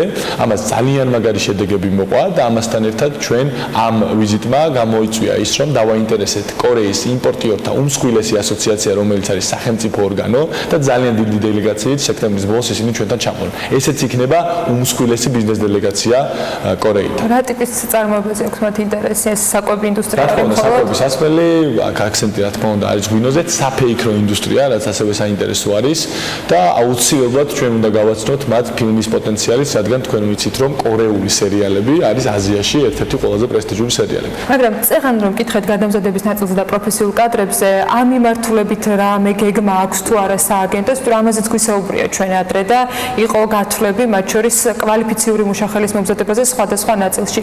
სიახლეები კი ბატონო, აქ იცით რომ არსებობს ბორდები, განათლების სამინისტროს და ეკონომიკის სამინისტროს მათ შორის ჩვენ ჩართულობით, სადაც ჩვენ ვაწვდით ინფორმაციას იმის შესახებ თუ რა პროფესიებს უჭირს ყველაზე მეტად და განათლების სამინისტრო მუდმივ რეჟიმში მუშაობს ესე ვთქვათ გადამზადების ცენტრებთან, რომ მოხდეს ამ ადამიანების გადამზადება.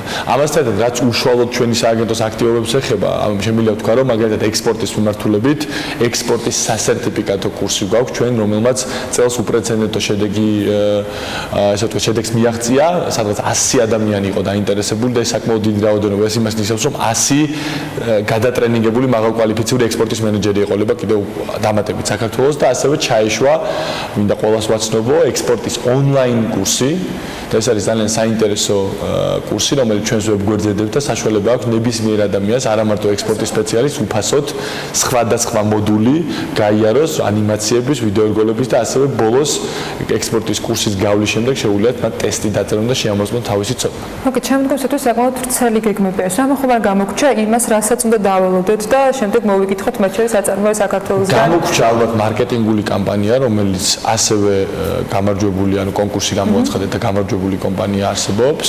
ეს არის Betterfly, რომელიც გააკეთებს ზოგადად სააგენტოს მარკეტინგულ კამპანიას. თავარი მიზანი არის პროგრამების პოპულარიზაცია, რომ რაც შეიძლება მეტმა ადამიანმა გაიგოს თუ რა პროცედურა უნდა გაიარო აწარმოოს საქართველოში, რომ გახდე გრანტის ბენეფიციარი, გახდე სუბსიდიის ბენეფიციარი ან ნებისმიერი სხვა. შესაბამისად ეს იქნება საკმაოდ მასშტაბური. შემიძლია ვთქვა, რომ ბოლო წლების განმავლობაში ყველაზე მასშტაბური აწარმოოს საქართველოს სააგენტოს კამპანია, სადაც საშუალება ექნება საქართველოს მოსახლეობას განსაკუთრებულად მათთვისაც აინტერესებს მეწარმეობა, რომ გაესწროს ჩვენ პროდუქტები და სწორი შეხედულება გაუჩნდეს, იმიტომ რომ ხანდახან მაგალითად ხშირად არის კითხვა, რომ ბევრს გონია, რომ მაგალითად აწარმოოს საქართველოში ბანკების გარეშე აფინანსებს ბიზნესს. თუმცა ეს არ არის, პირველ რიგში ბანკი ამოწმებს ბიზნესს, ამდენად ესე ვთქვათ, ბიზნესი არის სიცოცხლესუნარიანი, ბანკიდან დასტურის შემდეგ და ჩვენი ელემენტარული კრიტერიუმების დაკმაყოფილების შემდეგ იღებს სააგენტო მხოლოდ გადაწყვეტილებას. ამიტომ აი ზუსტად ესეთი მის კომუნიკაციისთვის, რომ სივრცე აღარ დავტოვოთ, ეს მარკეტინგული კამპანია ყველა ჩვენს პროდუქტზე მაქსიმალურად შეიძლება, რომ ყველას მიაწოდოს სწორი ინფორმაცია. ჩვენ დიდი სიამოვნებით მოვუყვებით ასევე ჩვენს მაყურებლებს ყველა ამ ამბავზე და რა თქმა უნდა ყველა იმ კრიტერიუმზე, რომელიც უკავშირდება ამ შესაძლებლობის გამოყენებას. ძალიან დიდი მადლობა წარმატება მიდაგისურვოთ და ვიდრე ჩვენი შემდეგი შეხვედრა დაანონსდება საქმიანი დილის ეთერში, ჯორჯიან პროდუქცია უნდა მოგიყვათ კომპანიაზე, რომელმაც ცხოველების სახლების შემდეგ უკვე დაიწყო ცხოველებისათვის საკვების ევროპულ ბაზარზე გატანა. წარმოებულია საქართველოში ევროპული ბაზრისათვის. ნახოთ ჯორჯიან პროდუქტის ძალიან წარმატებული ისტორია, რომელიც ნინი ლონგურაშვილმა მოგზადა.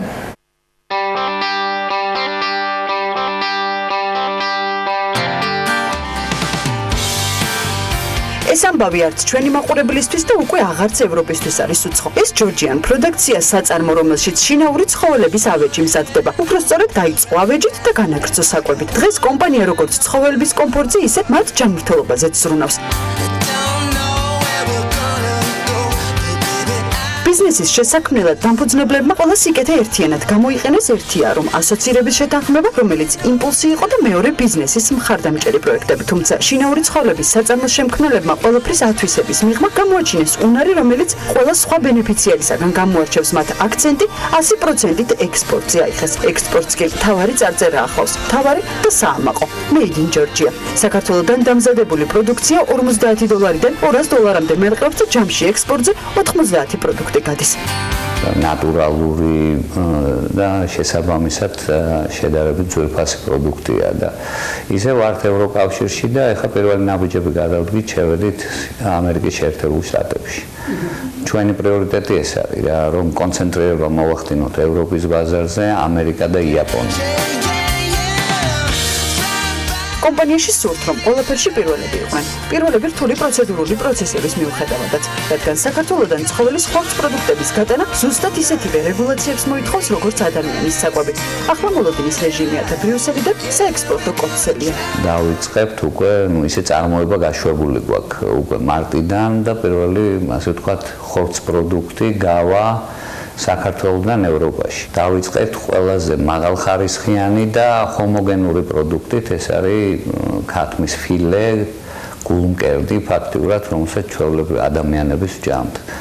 და დავიწყეთ, ესე ვთქვათ, არაპრობლემური პროდუქტით, რადგან დაგვეკვალა ეს ბიუროკრატიული გზა ევროკავშირისკენ. ჯორჯიან პროდუქცია ეტიკეტით Made in Georgia დღეს ევროკავშირის ყველა ქვეყანაში გადის. პირველი ნაბიჯებიც შედგა ამერიკის შეერთებული შტატების ბაზარზე და არ ჩამორჩება არც იაპონიის ბაზარს. საწარმო მზარდია სოფლიოს ბაზრების მოთხოვნების შესაბამისად.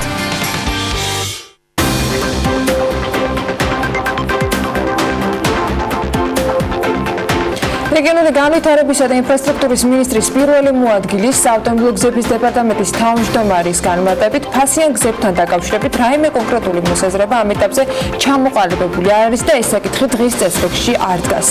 ქვეშეთიკობის საავტომობილო გზის 13 კილომეტრიანი მონაკვეთის მშენებლობისათვის გამოცხადებულ საერთაშორისო ტენდერში კი გამარჯვებულ კომპანიასთან ხელშეკრულება უკვე გაფორმებულია. ახალ გზას ჩინური კომპანია აშენებს. Global Finance-მა კობაგონეტაძე ზედიზედ უკვე მეორე ცენტრალური ბანკების საუკეთესო მმართველთა შორის დაასახელა.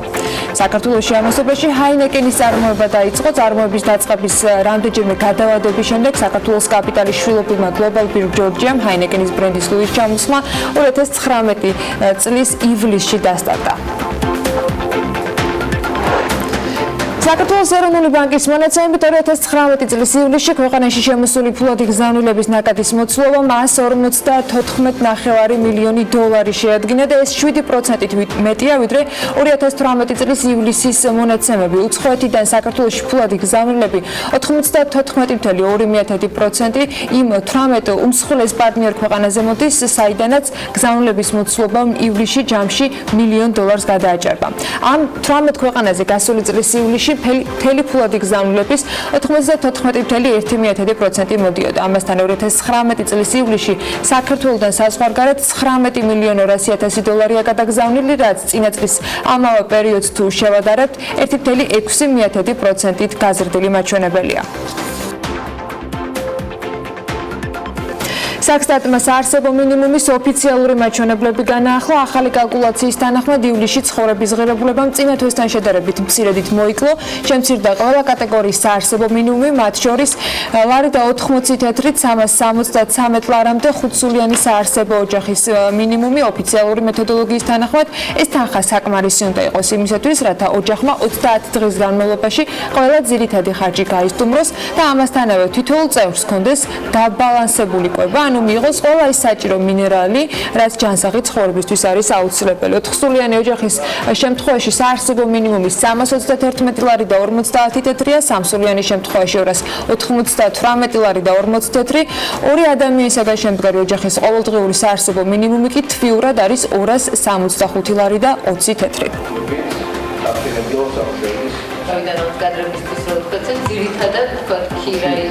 TBC-ის კვლევების შეფასებით 2019 წელს საქართველოში ეკონომიკური ზრდის განახლებული პროგნოზი დაახლოებით 4.3% შეადგენს, მანამდე ის 5%-ით განისაზღვრებოდა. ამ კვლევაში ნათქვამია, რომ ტურიზმის სექტორი ისეთივე ძლიერი აღარაა, როგორც ეს მოსალოდნელი იყო, თუმცა საქონლის ექსპორტი და გზავნილები მნიშვნელოვან ზრდის ტემპს შეინარჩუნებს. ასევე პირდაპირ უცხოური ინვესტიციების შემცირებასთან ერთად იმპორტის საკმაოდ დაბალი ზრდა არის მოსალოდნელი. რაც შეეხება ფისკალურ დანახარჯებს და საკრედიტო აქტივობას, წინა პროგნოზის შემდეგ ამ მაჩვენებლების მნიშვნელოვანი გადახედვა არ მომხდარა. არსებული გათვლებით 2020 წელს ზრდის ტემპი გაუმჯობესდება, თუმცა ის 5%-ზე დაბალი იქნება. სადისტრიბუციო კომპანიებმა პროდუქციაზე ფასები 5-დან 15%-მდე გაზარდეს, თუმცა სავაჭრო ქსელებში პროდუქციაზე ფასის მატება სექტემბრის პირველი ნახევრიდან აისახება. როგორც დისტრიბუტორთა ასოციაციის ხელმძღვანელმა BMG-სთან თქვა, ფასების ზრდის ძირითადი მიზეზი ლარის კურსის ბოლოდროინდელი არასტაბილურობა და საწვავის ფასის მატება გახდა. პირველ ეტაპზე გარკვეულ პროდუქციაზე ფასი დაახლოებით 5-10-15%-ით მოიმატებს შესაბამისად ეტაპების მიხედვით. რამდენი თეთრით არის მომატებული პირველადი მოხმარების პროდუქციაზე ფასები, ნინი ლონგურაშვილმა მოგვიმზადა და ამასთან დაკავშირებით სიუჟეტი. ფასებიც იყო მის დღეებში 2 ლარზე ვქემოთ, პამიდორი არა ყოფილა მთელი წლების განმავლობაში. 1-10-20 თეთრით ყველა პროდუქცია არის მომატებული. რაზეა მომატებული? აი ახლა თუ კარგი დავარია 2 ლარად ხვიდით. ყველაფერი მომატებულია, საჭმელიც, საწვავიც, წამალიც, ექიმის და სულ ყველაფერი. თუ გინდა 20 კაპიკად მიედი, ფული არა ხალხი და რადი იყიდოს მე. ბაზარში მოვაჭრეები მყიდველების კლებაზე საუბრობენ. პირველადი მოხმარების პროდუქტებზე ფასები იზრდება, მყიდველი კი მცირდება. ძირითად მიზეზად ლარის კურსის ვარდნა სახელდება. შევხედოთ ინფოგრაფიკას, როგორი არის ლარის კურსის დინამიკა 2019 წლის მარტიდან დღემდე. 2019 წლის 1 მარტის მდგომარეობით ამერიკული დოლარის ღირებულება 2 ლარი და 70 თეთრი იყო. მას შემდეგ ლარი მცირედით, მაგრამ უფასურდებოდა. ყველაზე მაღალ ნიშნულს დოლარმა 2019 წლის 9 აგვისტოს მიაღწია, როცა კურსი 2 ლარი და 95 იყო. დღეის მდგომარეობით კი ამერიკული დოლარის ღირებულება 2 ლარს და 92 აღწევს. 2 და 92-იც არანაირ ამინს არ ქმნის. შეგიძლიათ სტატისტიკის ეროვნულ ბიუროს მიმართოთ სექტემბრის პირველ ნახევარში და ნახავთ რადიკალურად შეცვლილ სურათს, იმიტომ რომ ფასები ესე სწრაფად თქვა, პირველადი მოხმარების პროდუქციაზე შეიძლება სოფლის მეურნეობის პროდუქტი, რაც შემოდის, თქვა კიტრია, პომიდორი, კარტოფილი, რაც იმპორტირებულია, შაქარი, ზეთი, სწრაფად ხდება ცვლილება, მაგრამ დანარჩენ პროდუქციაზე უფრო დრო ჭირდება, ამას ალბათ 2 კვირიდან 1 თვემდე. ეს სრულყოფილად ასახული იქნება უკვე სექტემბრის პირველ ნახევარში. ფასების ზრდა რო გარდაუვალი არის და ყველა თითქმის გაზარდა, ეს შემიძლია ხმამაღლა თქვა და ამას არანაირი თქვა გამოძიება არ ჭირდება და არანაირი კონკურენციის სააგენტოს ჩარევა არ ჭირდება. საქართველოს დისტრიბუტორთა ბიზნეს ასოციაციის პრეზიდენტის თქმით, ფასების გაძვირება კიდევ უფრო მეტად გარდაუვალი იქნება სექტემბრის პირველ ნახევარში. ივა ჭყონიაც უმთავრეს მიზეზად ლარის დევალვაციას და შემდგომ პროცესებს უკავშირებს, რომელსაც საწვავზე ფასის მატება მოჰყვება. თუმცა მოსახლეობისთვის აგვისტოს თვეც საკმაოდ ძვირია. ძალიან მომატებულია ქალბატონო, ძალიან მომატე, აი რამდენი არ ვიცი, ძალიან რთულია. ესე იგი ამ დროს ხილი 3 ლარი და 2 ლარი მე არ ვიცი რა. ქართულ მაღაზიათა ასოციაციის თავმჯდომარის ლუკა ჭელიძის თქმით, ფასების ზრდა გარდაუვალი არის მაღაზიებშიც. ზრდის ტენდენცია უკვე შეინიშნება და საკვებზე ფასები 10-15 თეთრით მომატებულია. გაზრდილი არის ნამდვილად 10-15 თეთრი და ეს იმის წინაპირობას არ გვაძლევს, რომ ჩვენ პანიკას შევდეთ და ვილაპარაკოთ, რომ აუცილებლად უფრო ზევით წავა, მაგრამ ეს ჩვეულებრივი ლოგიკური ნაბიჯი არის ბიზნესის მხრიდან, იმიტომ რომ როდესაც შენ არ გაქვს იმის შესაძლებლობა, რომ ეგრეთ წოდებული predictability გქონდეს, ანუ განვითარება გამოიცნო შენ დოლარის კურსის და ბიზნესის მიმართულების, ყველა აკეთებს იმას, რომ აზღვევს რისკებს. სტატისტიკის ეროვნული სამსახურის ბოლო ივლისის მონაცემებით სურსათისა და უალკოჰოლო სასმელების ჯგუფში დაფიქსირდა ფასების 0.2%-იანი მატება. შესაბამისად, ჯგუფის წვლილმა თვის ინდექსში 0.06% პუნქტი შეადგინა. ფასები გაიზარდა შაქარზე, ჯემსა და სხვა ტკბილეულზე, ასევე რძე, ყველი და კვერცხი. თევზეულზე, ხორცზე და ხორცის პროდუქტებზე. ამასთან ფასები შემცირდა ბოსტნეულსა და ბახჩეულზე, ასევე ხილსა და ყურძენზე. და ბოლოს, რა გვიჯდება 1 კილოგრამი პამიდორი, კიტრი, კარტოფილი და ხახვი. ბაზარში ჩვენი ყოფნის დროს როგორც გაირკვა, პირველი მოხმარების პროდუქტებზე ფასები დაახლოებით 15-20 თეთრით არის მომატებული. ეხლა მე შევეცდები აი ეს პირველადი მოხმარების პროდუქტი შევიძინო და ჯამში რა გამომივა თანხა. გამარჯობა. კარდენახის პამიდორი ღირს 2 ლარი?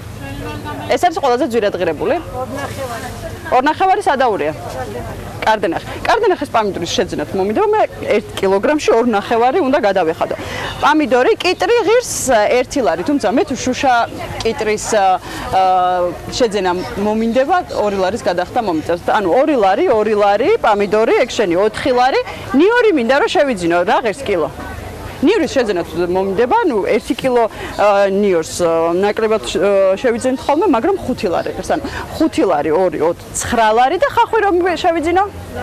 ლარნახევარი. ესეც ჩვენი 10 ლარი და 50 თეთრი და კარტოფილი ყველა ვარიანტში გვინდა, ხო, ზაფხულში რა ჯობია. ტყემალს და კარტოფილს პამიდორთან ერთად. კარტოფილი რა ღირს? ლარი და 20. ესეც შენი, ესე იგი 11 ლარი და 70 თეთრი. 11 ლარი და 70 თეთრი მჭირდება იმისთვის, რომ კიტრი პამიდორი დავჭრა, შევწვა კარტოფილი, მივირთვა და ზევიდან ხახვი მოვაყარო. ამასობაში საქართველოს ეროვნული ბანკის სანაპიროს ქუჩაზე იუსტიციის სახლის შენობაში, რომელიც არის განთავსებული, ლოკაციას უახლოეს მომავალში შეცვლის. იუსტიციის სახლის შენობა ეკონომიკის სამინისტროს ცენტრალურ ოფისად წარმოადგენს, თუმცა როგორც სახელმწიფო შესყიდვების ვებგვერდზე გამოქვეყნებული დოკუმენტიდან ხდება ცნობილი, ეროვნული ბანკი ადგილმდებარეობას გამოიცვლის და 50 მილიონ ლარად ახალ სათაო ოფისს ააშენებს. 2019 წლის 26 ივლისს განხორციელებული ტრანზაქციის შედეგად ცირკსა და ყოფილ რესტორან არაგვს შორის არსებული 8769 კვადრატული მეტრის მიწის ნაკვეთი ეროვნული ბანკის საკუთრებაში გადავიდა. ახალი სათაო ოფისის კონსტრუირება კი სწორედ ამ ტერიტორიაზეა დაგეგმილი. რამდენიმე დღის წინ ეროვნულმა ბანკმა ახალი სათაო ოფისის პროექტირების პროცესისა და სამშენებლო სამუშაოების ტექნიკური ზედამხედველობის მომსახურების შესყიდვაზე ბაზრის კვლევაც გამოაცხადა. ტექნიკურ დოკუმენტაციაში აღნიშნულია, რომ პროექტის სავარაუდო ღირებულება 50 მილიონი ლარია, მისი მშენებლობის ვადები კი 38-44 თვე. დოკუმენტში აღნიშნულია, რომ ახალი შენობა A-კლასის ფართი უნდა იყოს, მისი ჯამური ფართობი კი 17,000 კვადრატული მეტრი იქნება. ამ დროისათვის უცნობია რა ბედი ეწევა იუსტიციის სახლის იმ ფლიგელს, რომელშიც ეროვნული ბანკია განთავსებული. რაც შეეხება თავად იმ ტერიტორიას, რომელზეც ეროვნული ბანკი დღეს უკვე ნახევრის მფლობელობის უფლებით არის წარმოდგენილი, ბიზნეს ცენტრი, რომელიც აქ უნდა აშენებულიყო და სასტუმრო, სავარაუდოდ პროექტის მიხედვით კვლავ გეგმაშია.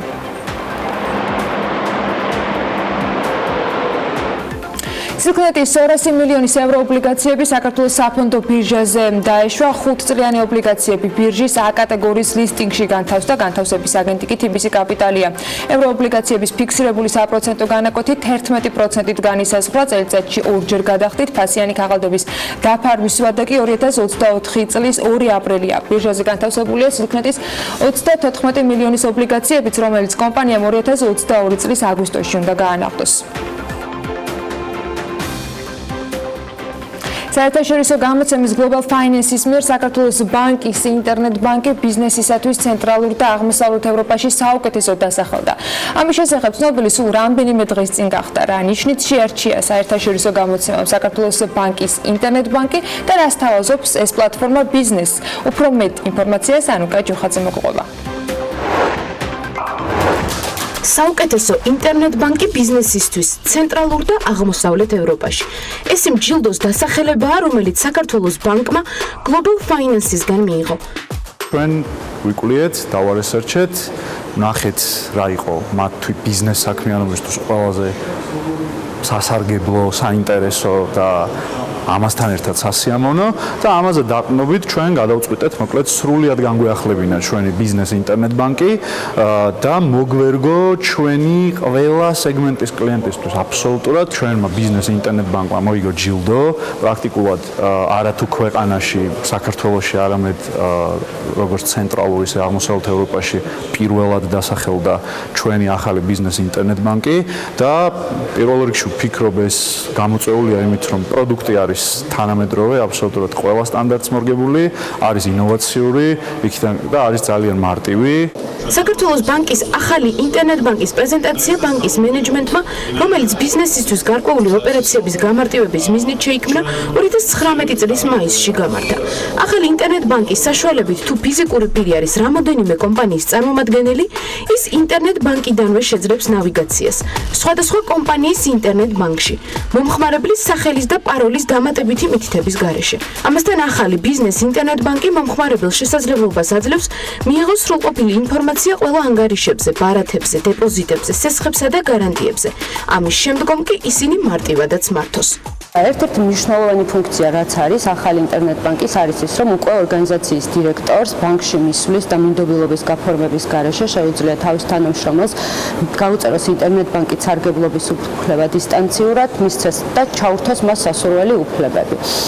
ახალი ინტერნეტ ბანკის ფარგლებში შეიქმნა ასევე იდენტიფიკაციის ახალი სისტემა, რომელიც საქართველოს ბანკის ყველა მომხმარებელს შესაძლებლობას აძლევს, რომ ელექტრონული არხების სარგებლობისთვის ჰქონდეს მხოლოდ ერთი მომხმარებლის სახელი და პაროლი. ეს განსაკუთრებით უმარტივებს ფინანსურ მენეჯერებსა და ბუღალტრებს ნავიგაციას იქიდან გამომდინარე, რომ როცა ისინი სხვადასხვა კომპანიას ემსახურებიან, ერთი მომხმარებლის სახელის და პაროლის დამახსოვრება გაცილებით მარტივია. ახალი ინტერნეტ ბანკიდან ასევე შესაძლებელია ბიზნეს ბარათის შეკვეთა, ანგარიშისა თუ ანაბრის გახსნა. ასევე მომხმარებელს შეუძლია ინტერნეტ ბანკიდანვე მოითხოვოს სესხი და საბანკო გარანტია, გაიაქტიუროს ბარათის დაცვა და 3D უსაფრთხოების სერვისი. ახალი ბიზნეს ინტერნეტ ბანკი მოსახერხებელ ფუნქციებთან ერთად მარტივი ნავიგაციითა და ვიზუალითაც გამოირჩევა. პირველი რაც მინდა აღვნიშნო არის ის, რომ გავაკეთეთ ძველი ინტერნეტ ბანკის დიზაინის კვლევა, რომლის შედეგებზე დაფუძნებითაც შევქმნით განახლებული ინტერფეისი, შევიმუშავეთ დიზაინ სისტემა და ამ ყველაფრის წყალობით შევქმნით ლამაზი დიზაინი და რაც ყველაზე ძალიან გვახარებს გამარტივებული დიზაინი, რომელიც აძლევს საშუალებას მომხმარებლებს მარტივად გააკეთონ ნებისმიერი დავალება.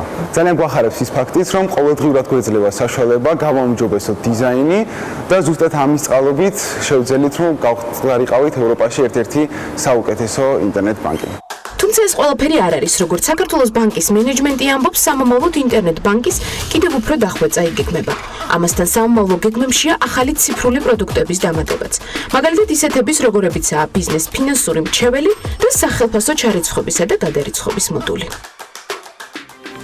კრიმნული ყველგანა კამპანიამ საქართველოს სრულად მოიცვა. არც გაჩერებას აპირებენ და აქტიურ სეზონს საინტერესო გეგმებით ხვდებიან. რეგიონული ოფისებისათვის თანამშრომლობის სტაჟირების პროგრამის გარდა, რომლის საშუალებითაც კომპანია 10 ახალ კადრს დაიმატებს, წლის ბოლოს შერჩეული საუკეთესო თანამშრომლები 2020 წლის მარტში უკვე ბარსელონაში, აპლიუსის სათაო ოფისში გადამზადებიან. ესპანური გამოცდილება თბილისის სერვის ცენტრების მმართველებმა უკვე მიიღეს ერთ-ერთ ცენტრს დედაქალაქში საქმიანი დილა ადგილზეც ესტუმრა, მას მისვლება კომპანიის გენერალურმა დირექტორმა დირექტორმა გაგვიწია და საფხულის კამპანიაც ერთად შევაჯამეთ. ყველგანაა საზაფხულო კამპანია მთელი საქართველოს მოიცვა. ჩვენ ამ კომპანიის დამფუძნებლები თბილისში გამოვიჭრეთ, როგორც იქნა და მათთან ერთად შევაჯამებთ ამ ზაფხულის კამპანიის შედეგებს. ჩვენი მასპინძელია ვახტანგ გებიტაშვილი, Greenway-ის გენერალური დირექტორი. მოგესალმებით, ბატონო ვახტანგ, მადლობა რომ მასპინძლობთ თბილისში. მოდით თողოთ შევაჯამოთ რეგიონში მოგზაურობა თქვენი პირველ ეტაპზე. სად იყავით, რამდენ რეგიონში იყავით და როგორ ჩაიარა ამ პროცესმა? Greenway საქართველოს რეგიონებში წარმოდგენილი არის სულ 16 სერვის ცენტრის სახით, ასევე 3 მობილური ტექინსპექტირების ხაზით. მთელი ზაფხულის განმავლობაში ჩვენმა მენეჯმენტმა მოიარა სრულად საქართველოს 16-ვე რეგიონი, აგრეთვე ის ლოკაციები, სადაც განთავსებული არის მობილური ტექინსპექტირების ხაზები და მართლაც მე დიდი სიამაყით აღნიშნავ, რომ Greenway ყველგანაა. Greenway აქტიურად ახორციელებს ავტომობილების ტექინსპექტირებას მთელი საქართველოს მასშტაბით და ზაფხულის კამპანიის ფარგლებში ჩვენ მოვიწვიეთ ადგილობრივი თვითმმართველობის ორგანოების წარმომადგენლები აგრეთვე და მათ ადგილზე გავაცანით ტექინსპექტირების ძირითადი პრინციპები, მიზნები და უფრო დეტალურად ადგილზე ვანახეთ თუ როგორ ხდებოდა უშუალოდ ავტომობილების ტექინსპექტირება. გარდა ამისა, ჩვენ ზაფხულის კამპანიის ფარგლებში გქონდა ორთვიანი და გვაქვს ეხლაც ორთვიანი სტაჟირების პროგრამა სპეციალურად რეგიონის მოსახლეობისთვის, რომლის მიხედვითაც ჩვენ რეგიონის მოსახლეობას, რომლებიც აკმაყოფილებენ ჩვენ საკვალიფიკაციო მოთხოვნებს, ვთავაზობთ სრულიად უფასო სტაჟირების მოკლე ორთვიან პროგრამას, რომლის ფარგლებშიც სურველები შეისწავლიან ტექინსპექტირების როგორც თეორიულ ნაწილს, აგრეთვე პრაქტიკულ ნაწილს და სამომავლოდ ჩვენ ვფიქრობთ, რომ ეს ხალხი იქნება ჩვენი ღირსეული შევსება რეგიონებში უახლოეს პერიოდში. სად მიდის ეს გადამზადების პროცესი? გადამზადების პროცესი მიმდინარეობს თბილისში ჩვენს ტრენინგ ცენტრში და აგრეთვე ჩვენს სერვის ცენტრებში ადგილებზე. სულ რამდენი ადამიანი უნდა გადაამზადოთ? სრულთა რაოდენობა შეზღუდული არ არის. დღეის მდგომარეობით ჩვენთან უკვე სტაჟირებას გადის 10 ადამიანი და მე აღნიშნავ, რომ ძალიან გამორჩეული ნიჭიერი ადამიანები არიან ისინი და მომავალში ჩვენ ვფიქრობთ, რომ რეგიონებში იქნებიან ძალიან ღირსეული შევსება ჩვენი იმ სტაფისა, რომელიც ახლა იქ მოღვაწეობს და მუშაობს. რაც შეეხება აქტივობას მოსახლეობის მხრიდან, იანვრამდე ფაქტობრივად ყველა ავტომობილმა უნდა გაიაროს საქართველოს მასშტაბით ტექ დათვალიერება. რამდენად აქტიურია მოსახლეობა და არის თორმეტ ვადაზე ადრე გავლის შემთხვევები, ვიდრე ეს თქვა კანონით გათვალდებულება. სხვათა შორის ვადაზე ადრე გამოცხადების ფაქტები ხშირი გვაქვს რეგიონებში, რაც ძალიან სასიამოვნო არის. და რასაც ხელს უწყობს თქვენი მოძრაობის სადგურები. ბუნებრივია. დღეის მდგომარეობით დაწყებული იანვრის თვიდან დღევანდელ დღემდე დაახლოებით 190,000 მანქანა არის Greenway საქართველოს მიერ შემოწმებული. დახარვეზებული და გამართული ავტომობილების თანაფარდობა არის დაახლოებით 50-50-ზე. თუმცა რაც ძალიან მნიშვნელოვანი არის, დახარვეზებული ავტომობილები, რომლებიც მოდიან ჩვენთან განმეორებით შემოწმებაზე, მათგან 95%-ზე მეტი წარმატებით ახერხებს ტექინსპექტირების გავლას. რა არის უპირატესობა კონკურენტებთან? თქვენ ბევრი ავტომობილის მომსახურება მოახერხეთ ამ დროისათვის, რატომ უნდა აირჩიონ თქვათ მათ, ვისაც ჯერ არ გაუვლია ტექინსპექტირება Greenway? კი ბატონო. მე დიდი სიხარულით აღნიშნავ, რომ Greenway არის მძღოლების უმრავლესობის არჩევანი და ეს ხდება სწორედ იმიტომ, რომ Greenway სთავაზობს პირველ რიგში სერვისულ გარემოს, კომფორტულ გარემოს და ჩვენი ნებისმიერი სერვის ცენტრი აღჭურვილი არის იმ დაგვარად, რომ ნებისმიერმა მოხმარებელმა კომფორტულ და საქმიან გარემოში მიიღოს ტექინსპექტირების სრული მომსახურება. რომელ რეგიონშია ყველაზე პრობლემური ავტომობილები? თუ დაკვირვები ხართ ამ სტატისტიკას? დასავლეთ საქართველოს არის ლიდერი, მთიანი აჭარა არის დახარვეზების კუთხით ერთ-ერთი მოწინავე, ლანჩხუთი, ფოთი გამორჩეულად მაღალი ხარვეზიანობით გამოირჩევა. ყველაზე გამართული ავტომობილები სად ყავთ? ყველაზე გამართული ბუნებრივია თბილისში. ეს არის იქიდან გამომდინარე უფრო ახალგაზრდა ვთქვათ ავტომობილების მძღოლები არიან დედაქალაქში? თბილისში შედარებით ახალგაზრდა ავტოპარკი ყავს და ავტომობილებიც შედარებით უფრო ზრუნავენ ჩვენი დაკვირვებით ავტომობილებზე თბილისში, რეგიონებისგან განსხვავებით. რაც შეეხება მოძრავ სადგურებს, ისევ მინდა რომ ამ თემას დაუბრუნდეთ. თქვენ კი მოიარეთ მთელი საქართველო, მაგრამ რამდენად იყო პოპულარული ეს სერვისი და რამდენმა ისარგებლა თუ გაქვთ უკვე დათვლილი? სწორედ მობილურ ხაზებზე დაფიქსირდა მომართვიანობა ნაადრევად, ანუ ჯერ არ უწევდა მოსახლეობას გატარება, თუმცა მოსახლეობის დროული ინფორმირებით მათ შეძლეს და მობილიზდნენ, რომ ვადაზე ადრე გაევლოთ. ექსპექტირება ბუნებრივია. მოძრავი გადასატანი ხაზები გულისხმობს იმას, რომ მინიმუმ ერთვიანი დროის პერიოდით ეს გადასატანი ხაზები თავსდება კონკრეტულ რეგიონში. ძირითადად ეს გადასატანი მობილური ტექისპექტირების ხაზები განკუთვნილი არის მთიანი მოსახლეობისთვის, სადაც სტაციონარული ტექისპექტირების ხაზები არ არის და იქ ძალიან დიდი აქტივობა არის მოსახლეობის მხრიდან და რეგისტრირებული ტრანსპორტის საკმაოდ დიდი რაოდენობა ცხადდება და ატარებენ ავტომობილებს რეგისტრაციას. დღეს შეგვიძლია ვთქვათ, რომ 4 თვე არის დარჩენილი, ვიდრე ამ წელს დაასრულებს პირველი ტექნიკური სავალდებულო გავლის ვთქვათ საჭიროებას ყველა ავტომობილი, რომ ეს პირველი წელი შედგა ტექდათვალიერების ნაწილში Greenway-ის შესაბამისი კლიენტებიდან გამომდინარე.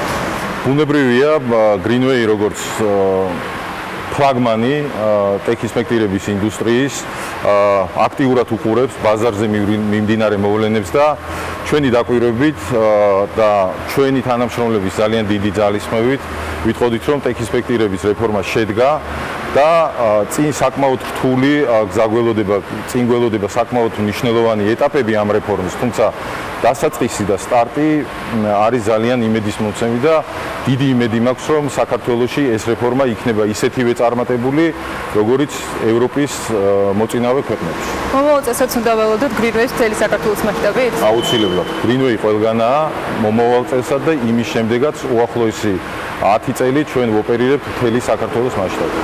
ბიზნეს მედია საქართველო კი ამ ამბებს მოუყვება, აუცილებლად მაყურებელს მომავალში. ძალიან დიდი მადლობა მას მისვლობისას. დიდი მადლობა თქვენ. მადლობა. მადლობა.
მაინც ერთად ვაჯამებთ და სეზონსაც ერთად დავხურავთ, მაინც ზედმეტია იდეაში. აქა ბუკა პეტრიაშვილი საქმიანი დილის სტუდიაშია, საკუთარ სტუდიაში მოსაყოლი ჩვეულად ბევრი აქვს.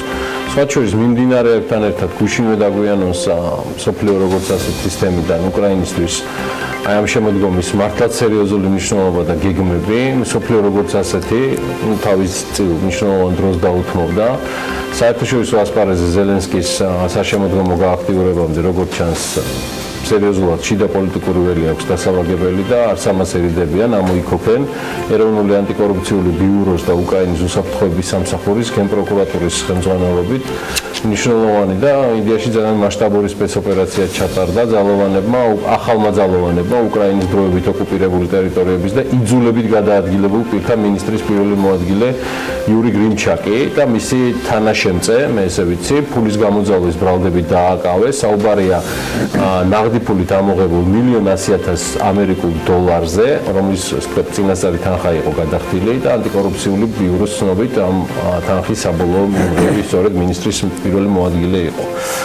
მე ვიცი რომ პალიტრა ბუკას მიმოხილვის ტრადიციულად იქნება გაცილებით მნიშვნელოვანი და ისევე ტრადიციულად ბუკა არაულის გვერდს საქართველოს მომენტებს და მას მივესალმებით დილამშვიდობის ბუკა და ბატონო რომ ხوارთ ერთად და ერთად ვაჯამებთ ამ საკითხს. დილამშვიდობის ანა გიორგი ბექად მივესალმებით ჩვენს მაყურებელს.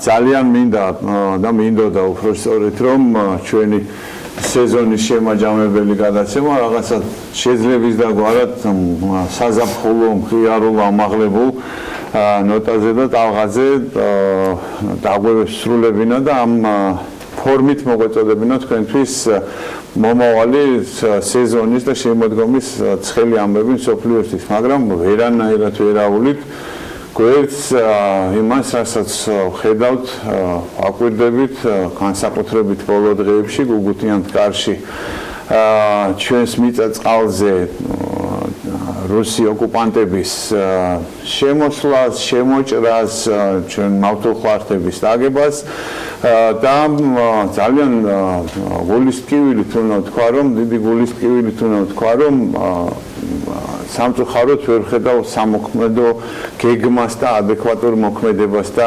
რეაგირებას. არც ერთ შემთხვევაში არ გულისხმობ პროვოკაციებში ჩართვას, პროვოცირებაზე, წამოგებას, გასაგებია ეს რუსეთის თამაშის ნაწილია და არც ერთ შემთხვევაში არ გულისხმობ ნამდვილად რომ რაღაცა ურაპატრიოტული რაღაცებით განცხადებებით რაღაც ურთიერთობების ან საერთო საქმის დაზიანება მოხდეს, მაგრამ გუშინ მაგალითად ხო, როდესაც ჩვენ აი მართლაც ყველში ბურთმონგარი ვადევნებდით ვაყურს, როგორ შლის საკუთარ სახლს ჩვენი მოქალაქეები, ხო, ჩვენი თანამემამულეები, რომლებიც ასევე თავის გულის ტკივილს ვერ მალავენ, რომ ჩვენ აქ ესე დავჭით უსახკაროდ, ავყარეს საკუთარი მიწა-წყლიდან და თქვენ იჯექით მან თბილისში და იყავით მშვიდად. ეს ხო არ არის ჩადებული მესიჯი, ეს ხო არ არის მართლა არაფერი წინასწარ მომზადებული, ის ემოცია თვალნათელი იყო. რატო არ შეიძლება მაგალითად რომ სახელმწიფო მეორე დღეს ხვალ ზეგ გვაჩვენოს ჩვენ და აჩვენოს ამ ხალხს ეს მხარდაჭერა და დაიწყოს მაგალითად იმავე ადამიანებისთვის იქ სადაც აღარ არის მავთულხარეთის გაბმის საშიშროება და საფრთხე სახლების მშენებლობა. გაიხსენეთ ძალიან ბევრი ხართ პოლიტიკოსები, მოქმედი ხელისუფლებიდან და ასევე სხვების ნაყოფი ბერლინში და განსხვავება აღმოსავლეთ ბერლინსა და დასავლეთ ბერლინს შორის ერთ გამზირზე იყო ეს კვატკვეთრად გამოხატული, იყო განათებული, გაჩახშახებული, აყვავებული და იყო ჩაშავებული, ჩაჟამებული და საბოლოო ჯამში იმის რეაბილიტაციას კიდე მაინც ვერაფერი ვერ მოუხერხდა და აქ გაცილებით უფრო სწრაფად და მარტივად შეიძლება ამ რაღაცების გადადგმა. უფრო მეტ შედეგს მიიღებთ, უფრო მეტ მხარდაჭერას მიიღებთ თითოეული მოქალაქის მხრიდანაც, დაელაპარაკეთ დეველოპერებს, დაელაპარაკეთ რომლებიც მზად არიან და არ ვაკნინებ მათ ამის გულისთვის, რომ თქვა პარტიული შემოწირულობა გააკეთონ 60,000 ლარის ოდენობით. დაელაპარაკეთ ამ ადამიანებს და თითო კოტეჯი შეიძლება, თითო სახლი შეიძლება, თითო დეველოპერმა აიღოს. დაელაპარაკეთ დონორებს, რომლებსაც საერთაშორისო პარტნიორებს შეიძლება ძალიან არ უყვართ და არ უხარიათ, რომ საჩხუბრად წავიყვანოთ რუსეთთან, მაგრამ დიდი სიამოვნებით და დიდი სიხარულით გამოყვებიან მაგამ ბავშვი, როდესაც დაიდება პროექტი, რომ აი ჩვენ ვაშენებთ ამდენ სახლს, ვაკეთებთ ამდენ ინფრასტრუქტურულ პროექტს ადგილზე და თქვენ შემოგვიერთით და შემოგვიამხანაგდით.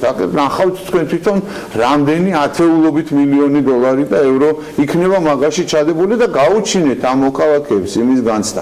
მან უნდა იყოს საოკუპაციო ხაზის მიმდებარე ტერიტორიაზე უნდა იყოს როგორც აფხაზეთის მიმართულებით, ისე ცხინვალის სამაჩაბლოს მიმართულებით უნდა იყოს ოაზისები, რომ იქითაც ჩვენმა მოქალაქეებმა დაინახონ, რომ აქ ადამიანები მართლა ბევრად გაცილებით უკეთესად ცხოვრობენ და ის რუსის სამხედროებიც კიდევ არ მოვერიდები ამ სიტყვას, ღორები, რომლებიც სკამებით, კოვზებით, უნიტაზებით და რაღაცა საოჯახო ნივთებით გარბოდნენ, ისინი ჩვენევრად დაინახავენ, რომ მაგაზე უკეთესად შეგვიძლია ჩვენი მოქალაქეების და ჩვენი თანამემამულეების მოლა. ისე არაფერი არ გამოვა. Facebook-ით ამ გაუგებარი ფილმები და კინოები და ერთმანეთის ნისლების გადაყვანით არაფერი არ გამოვა. ხალხი იმისგანაც დაკომპლექსებულია, მივიდეს იმ საოკუპაციო ზოლთან, არ მივიდეს, მე რაღაცა ხელის შემშლელად არ ჩაითვალოს და არ აღიქვას და ესე მხოლოდ განცხადებით, მხოლოდ რაღაცა ზოგადი განცხადებებით ეს საქმე არ გამოვა და ვერ გაკეთდება რეალურად. შენებით და აღშენებლობით მიაღწიეთ მშვიდობას და მოიგეთ ჩვენი ძმების, ოსების და აფხაზების გულიც და მერწმუნეთ, როგორც სამედიცინო პროგრამები მოქმედებს აფხაზებზე პოზიტიურად და ჩვენს ძმებზე, ოსებზე, ისე იმოქმედებს მათზე აუცილებლად ის, როგორ ზრუნავს სახელმწიფო თავის მოქალაქეებზე. იქ განაწყენებული ადამიანები გაცილებით უფრო ძვირი დაუჯდება ნებისმიერ ხელისუფლებას, ვიდრე ათეულობით, ათასობით ლარი. არაფერი სახვეწნელი არ უნდა ქონდეს ადგილობრივი ადმინისტრაციის წარმომადგენელს რუსისთვის, რომ იქნებ წყალი არ გადაგვიკეტოთ და თქვენი ჭირიმე და ამ რაღაცა შედეგს მიაღწიოს. ხო იცით თქვენს ის რუკა, რომლის მიხედვითაც გაყავს რუსეთს ეს მავთულხვართები. წინსწრებად აიღეთ და გააშენეთ იქ ინფრასტრუქტურა ააწყვეთ ისე და მოუწყვეთ ამ ადამიანებს ისე, რომ იყოს წყნარად და მშვიდად, რომ სახელმწიფო ზრუნავს მათზე. ერთჯერადი ჩასვლები და ღობის იქიდან ხელის ჩამორთმევები მართლა არ შველის. ეხლა ის კაცი მთელმა მსოფლიომ გაიცნო და არ არის ეგეც ცუდი პროპაგანდას თავისი დატვირთვა და მნიშვნელობა აქვს. ოღონდ სწორი პროპაგანდა და სწორი დატვირთვა უნდა. ამოქოქეთ ეგ ინფრასტრუქტურული პროექტები და აჩვენეთ ამ ხალხს, რომ ხართ მათ გვერდში დიდი ბოდიში ამ ემოციური ჩართვისთვის, მაგრამ არ შემეძლო ეს ესე გვერდზე დამეტოვებინა და ამის მტკიცებაში, რომ რუსეთი ოკუპანტია და ვინ დაიწყო და ვინ ის დააწყებინა და ვინ ის აიძულა, საწყალი მერაბ მამარდაშვილი ალბათ საფლავში ტრიალებს და მოკლედ რომ დაუბრუნდეთ ახლა საერთაშორისო ამბებშიც არ არის დიდი ესა რა ქვია სიმშვიდე და სისხლარე რომ იმედი რო გაქვს ადამიანს რომ აი ჩვენ სეზონს ხურავთ და ესენიც ცოტა ხანს დაისვენებენ სანამ ჩვენ სეზონის დახურვა მოასწრეთ ამოეთვა დასვენებაც მოასწრეს ჩხუბიც მოასწრეს და ასე შემდეგ მივყვეთ მოკლედ რიგრიგობით სულ ცოტა ხანში იქნება სხვათა შორის საფრანგეთის არაჩვეულებრივ ქალაქში ბიარიცში იქნება დიდი შვიდეულის სამიტი და იქ შეიკრიბებიან ბორის ჯონსონი იქნება საფრანგეთის პრეზიდენტი როგორც თავმჯდომარე ქვეყანა დონალდ ტრამპი ჩავა და ძალიან საინტერესო შეხვედრები იქნება. პირველი თემა რა თქმა უნდა მიგრაცია, შემდეგი თემა გარემოს დაცვა არის. გარემოს დაცვა საერთოდ ნომერ პირველი თემა ხდება და გახდება ნელ-ნელა. ყველა ხედავთ რომ ტემპერატურაც ისე იწევს და მილიარდობით ტონა ყინული ისე დნება რომ აგერ მე მგონი ბიზნეს გეგმაც კი გავიჩნდა დონალდ ტრამპს ხო არ გვეყიდა გრენლანდიაო Wall Street Journal-ში არის ამასთან დაკავშირებით სტატია რომ ერთხელ იყო უკვე შეთავაზება დანიის ხელისუფლებისთვის და შეიძლება კიდევ შეთავაზონ რომ სერიოზულად განიხილონ გრენლანდიის შეძენა მაგრამ დროზე უნდა შეიძინონ ვიდრე სულ დალღვებათან წყლის დონე ისე აიწევს რომ მე ხელის დაქნევასაც ვეღარ მოვასწრებთ მაგრამ მანამდე როგორც დავიწყეთ უკრაინასთან მიმართებაში ზელენსკის პარალელურად საშინაო აქტივობის უკვე დაწყებულია გიორგი მართლა ძალიან კარგად და აქტიურად მუშაობს ჩასული იყო სულ ცოტა ხნის წინ თურქეთში თურქეთის პრეზიდენტის მხარდაჭერაც აქვს ძალიან მკაფიო მიუხედავად იმისა რომ დღეს მდგომარეობით ჩემთვის გასაგებად, მაგრამ არასახარბიელოდ რუსეთსა და თურქეთს შორის რაღაცა ისეთი სერიოზული ტიპის ურთიერთობებზია საუბარი, რომ შეიძლება რუსული თვითმფრინავები შეისყიდოს ამერიკული თვითმფრინავების მაგერად თურქეთმა, სხვა შორის შეხედონ ცოტა ხნის წინ ავარიული დაშვებაც ჰქონდათ და რუსეთისგან რაღაცეების ყიდვა, როცა ხან ბირთვული რაკეტა უფეთქდებათ, ხან კრუიზ ლაინერი იწვის და ხან თვითმფრინავი ვარდება იქნება მაინც და მაინც არასახარბიელო და არარეკომენდირებული. მაგრამ პოლიტიკური მხარდაჭერა ნამდვილად მიიღო ყირიმელ თათრებთან მიმართებაში ძალიან სერიოზული მხარდაჭერა გამოხატა თურქეთის პრეზიდენტმა და ეკონომიკურ და ბიზნეს თანამშრომლობაზე ძალიან სერიოზული პერსპექტივები გაჩნდა.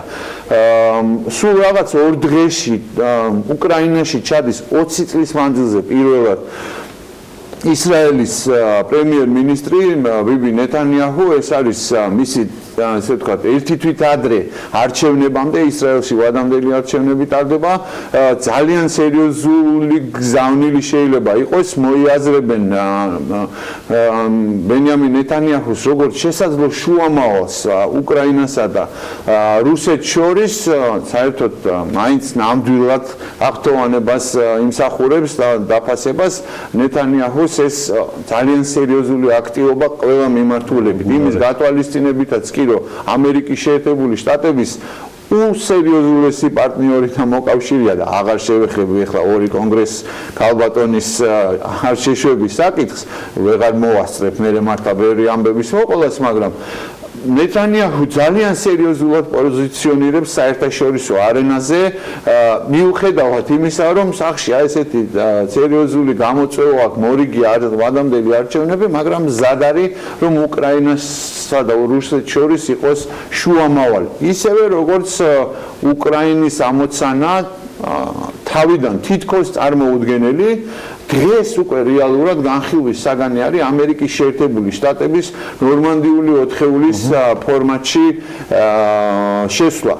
თვითონ ზელენსკი ემზადება ასევე ამერიკის შეერთებულ შტატებში ოფიციალური ვიზიტისთვის, ამერიკის შეერთებული შტატების თეთრი სახლიდან ოფიციალური მიწვევა მიღებული აქვს, დარწმუნებული ვარ, რომ უმაღლეს დონეზე იქნება მასთან ვიზიტი ორგანიზებული და ამას ძალიან სერიოზული მხარდაჭერა მოყვა, მაგრამ მანამდე მიმდინარეობს ძალიან სერიოზული მუშაობა და უკვე თვითონ რუსეთიც კი ამ ნორმანდიული 4-ეულის ფორმატის ცვლილებას უკვე რეალურად განიხილავს. მე ძალიან კარგად მახსოვს, მანამდე განცხადებები იყო, რომ ჩვენ ვერ ხედავთ აუცილებლობას მინსკის შეთანხმებების გადახვევის, ასე შემდეგ, მაგრამ შედეგი გამოიღო რეალურად იმან, რასაც ამბობდა ზელენსკი ფორმატის გაფართოებაზე.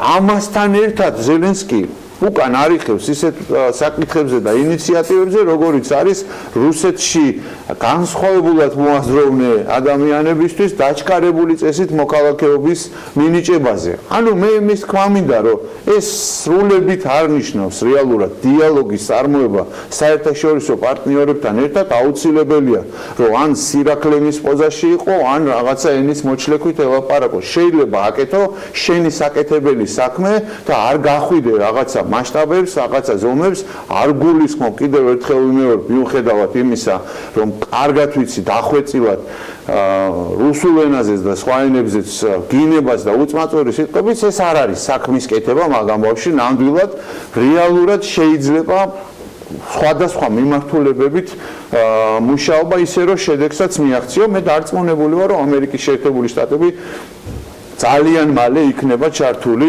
ჩვენი მეგობარი კურტ ვოლკერი, რომელიც არის ამერიკის შეერთებული შტატების წარმომადგენელი უკრაინის საკითხებში, უკვე აქტიურად აწარმოებს მოლაპარაკებებს და ამ შემოდგომაზე იქნება მისი, ასე ვთქვათ, თანამონაწილეობა რეალურ შედეგში გადათარგმნილი. გერმანიის საგარეო საქმეთა მინისტრი ჩადის ცოტა ხანში რუსეთთან ამავე თემებზე მოლაპარაკება და არის დღის წესრიგში. არის დღის წესრიგში, იმიტომ კი არა რომ დიდია, იმიტომ რომ ისინი აქტიურობენ თვითონ, უკრაინელები აქტიურობენ, რომ რაც შეიძლება მაღლა იყოს ეს დღის წესრიგში, თორე ზელენსკისაც შეუძლია, რა თქმა უნდა, იმის თქვა, რომ სახში ძალიან ბევრი თემაა, მოდით კორუფციას მოვერიოთ, მოდით გრივნა გავამყაროთ, და მყარდება სხვათა შორის ძალიან მაგრა და ძალიან კარგად და წარმატებასაც უსურვებ და თქვას, რომ ეხლა მაგის დრო არ არის, მაგ ხმაურის და მაგ ომის დრო არ არის, მაგრამ ესე არ არის.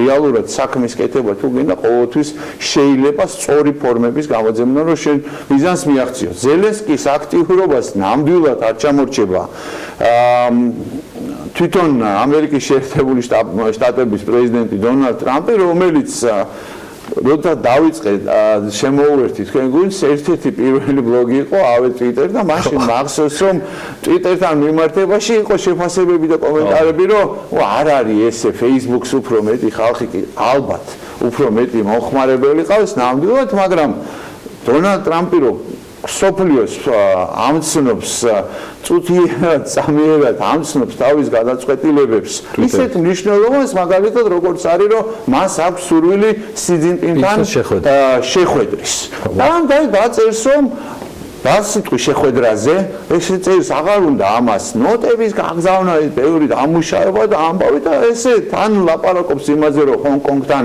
მიმართებაში რეალურად შეუძლია სი ძინპინს დაჯდეს 15 წუთი და ელაპარაკოს დემონსტრანტებს და აუცილებლად მოგვარდება თან აქებს თან თავისასაც არ ივიწყებს არც ერთ შემთხვევაში და დიდი იმედი აქვს რომ შეთანხმება შედგება სავაჭრო შეთანხმება სხვათა შორის ჭყალებში რა თქმა უნდა მადლობა ჰაკერებს ვინც ორი დღით დააშადაუნა მაგათ რო არ დააშადაუნებინათ მე ვერ ვიტყოდი რომ დონალდ ტრამპმა გადადო დეკემბრამდე დრო მოგცეს ნამდვილად ესეთი აპდეიტის შესაძლებლობა მოგცეს ისე როგორც იტალიასთან მიმართებაში რომელმაც გამოაცხადა სალვინიმ რომ იშლება მთავრობა მაგრამ იქ შედგა მერე კენჭისყრა და უпростоრეთ მალე შედგება მაგრამ არ არის მზაობა იმისთვის რომ ადამიანის საპარლამენტო არჩევნები შედგეს და კიდევ ერთი მნიშვნელოვანი თემა რა თქმა უნდა აგერ სულ ცხელ-ცხელად გიბრალტარის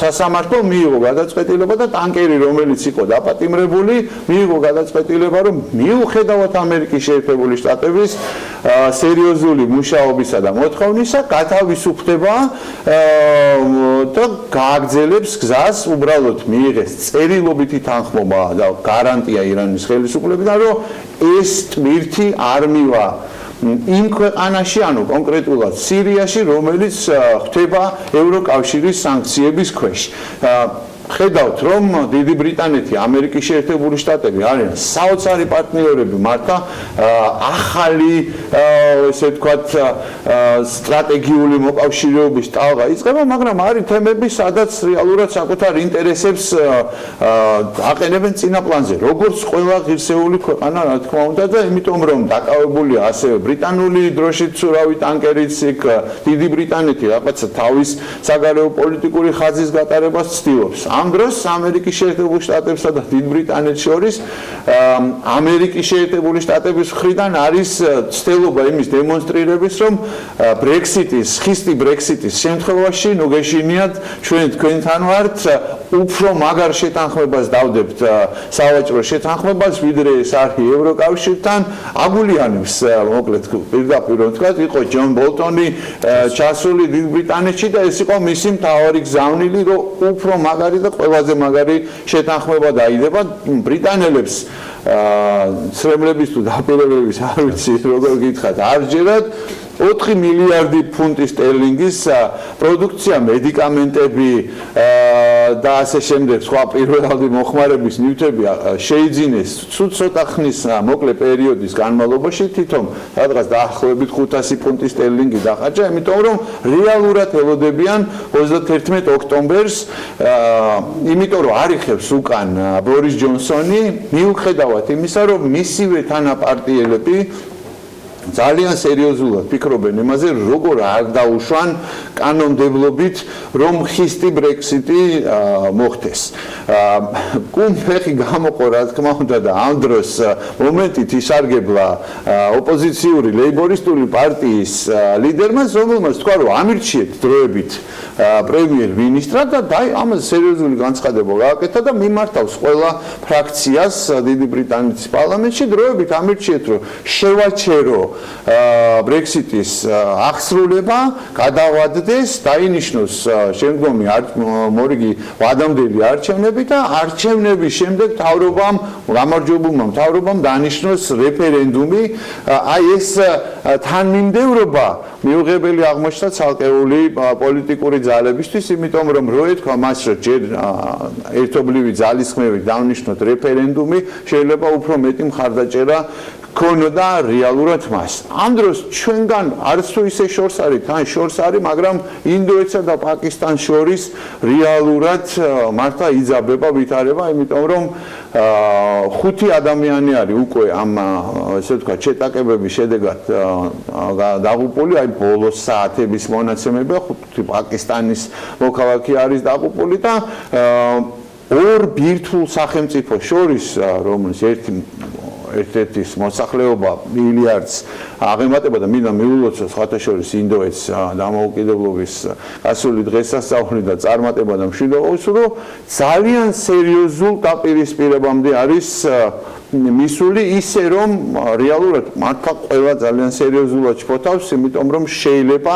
ეს კონვენციური შეიარაღებით შეტაკება საბოლოო ჯამში მართლა გადაიზარდოს ბირთვულ შეთანხმებაში და ბოლო დედას ბუშტი კიმჩენინი ერთობა არისვენებს კიდევ ერთხელ ჭყალებში მადლობა ჰაკერებს, აგერ დღეს დილას კიდევ 2 გასწროლა განახორციელა სამხრეთ კორეის მიმართულებით, მოკლედ ძალიან გაბუტულია, განაწყენებულია, ცდილობს რომ ყურადღება მიიპყროს, იძახის რომ სამხრეთ კორეასთან არავითარ მოლაპარაკებებზე არ დაждდება და მომაქციეთ ყურადღება. აი ამ ესე ვთქვათ ძირითად თემებში ჰონკონგელ დემონსტრანტებთან ერთად, რომელსაც სერიოზული საფრთხე ექმნება უკვე რომ ჩინური ესე ვთქვათ რეგულარული არმია შევიდეს ჰონკონგში, რაც კიდევ საფრთხეს უქმნის ფინანსურ ბაზრებს და საერთაშორისო მსოფლიო ეკონომიკას, ესე არც თუ ისე ამაღლებულ და იმედის მომცემ ნოტაზე დროებით აგემშვიდობებით და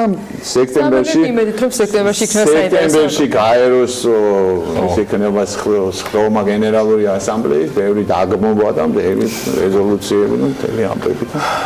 მადლობა ბუკას, არ უნდა დიდი დაანონსება იმ ამბავს, რომ 9 სექტემბრიდან კვლავ ყველანი ერთად ვიქნებით და შედარებით განსხვავებული დიზაინით, ძირითადად განსხვავებული დიზაინით შევბერავთ 2019 წლის განახლებულ სეზონს და პირველზე BMG-ს კიდევ ბევრი საინტერესო პროექტები აქვს ამ სრულად გადალაგებულ მედია ლანდშაფტში, რომელიც მე მგონია მიმდინარეში, ხო, კიდე ისეთი გადალაგებით მიდის, რომ მე არ ვიცი უბრალოდ.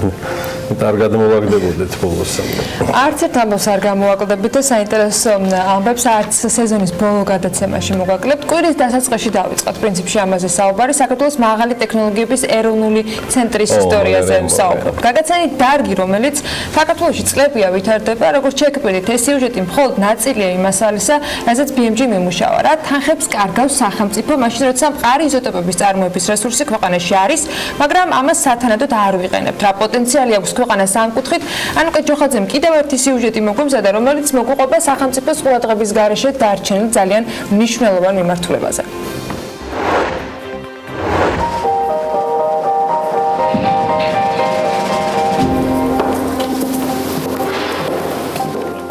გიაესაძე ერთ-ერთი მათგანია, რომელიც იზოტოპების ინსტიტუტის კარს ყოველდღე აღებს. გაუყვება ძველი კედლებით შემოსაზღვრულ დერეფანს და აკვირდება დარგის განვითარებას. იმ გამოწვევებსა და შესაძლებლობებს, რომელსაც ქვეყანა აქ არსებული რესურსის არასათანადოდ გამოყენებით კარგავს. ორათი ის იზოტოპია, რომელსაც მაღალი ტექნოლოგიების ეროვნული ცენტრი აწარმოებს და სრულადვე ექსპორტზე გააქვს.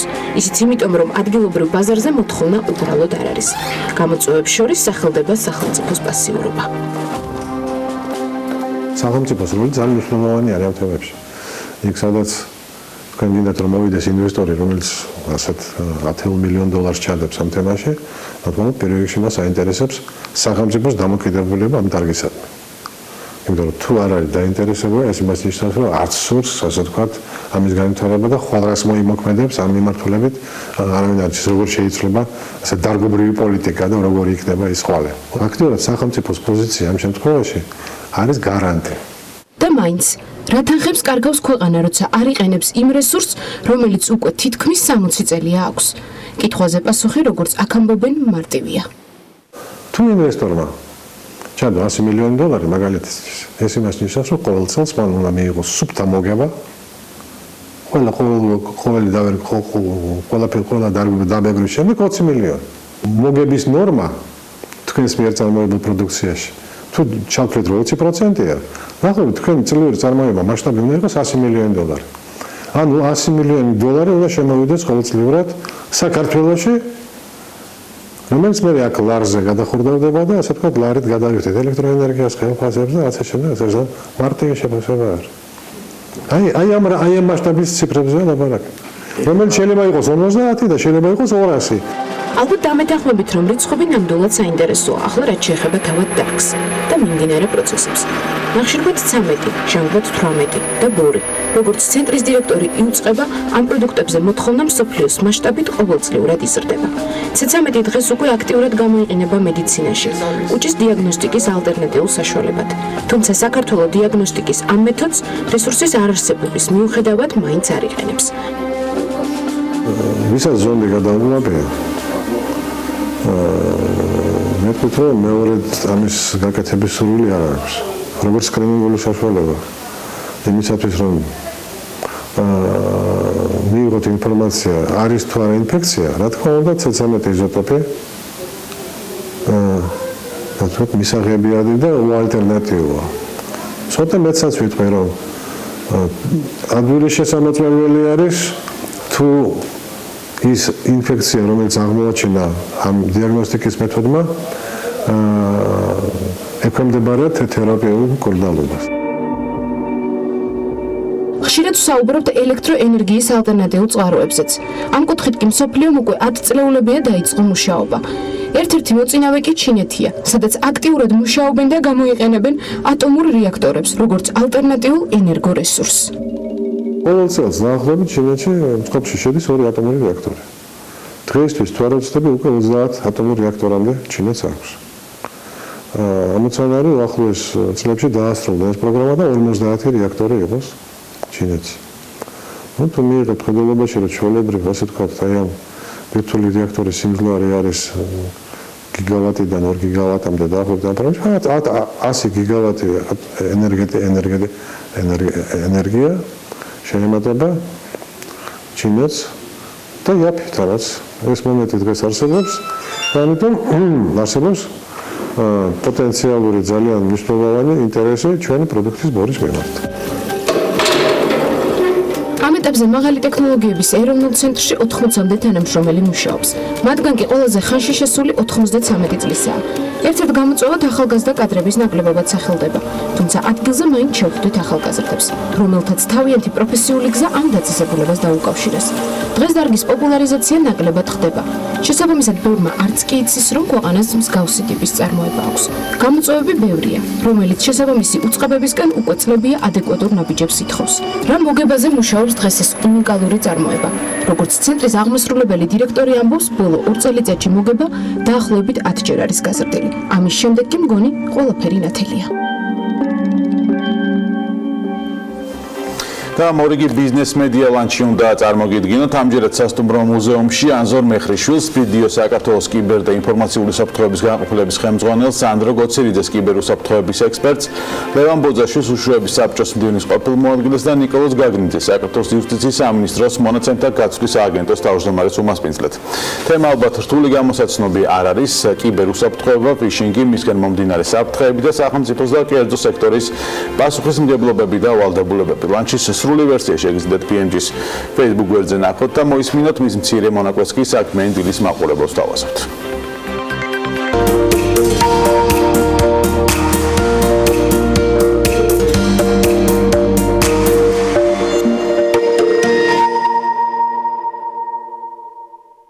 რეალურად თანამედროვე სახელმწიფოში, იმ ტიპის სახელმწიფოში, როგორცაც საქართველოს წარმოადგენს, დემოკრატიული ტიპის სახელმწიფოში, კრიტიკული ინფრასტრუქტურის უდიდესი ნაწილი გახლავთ კერძო სექტორში და ეს არის აქსიომა.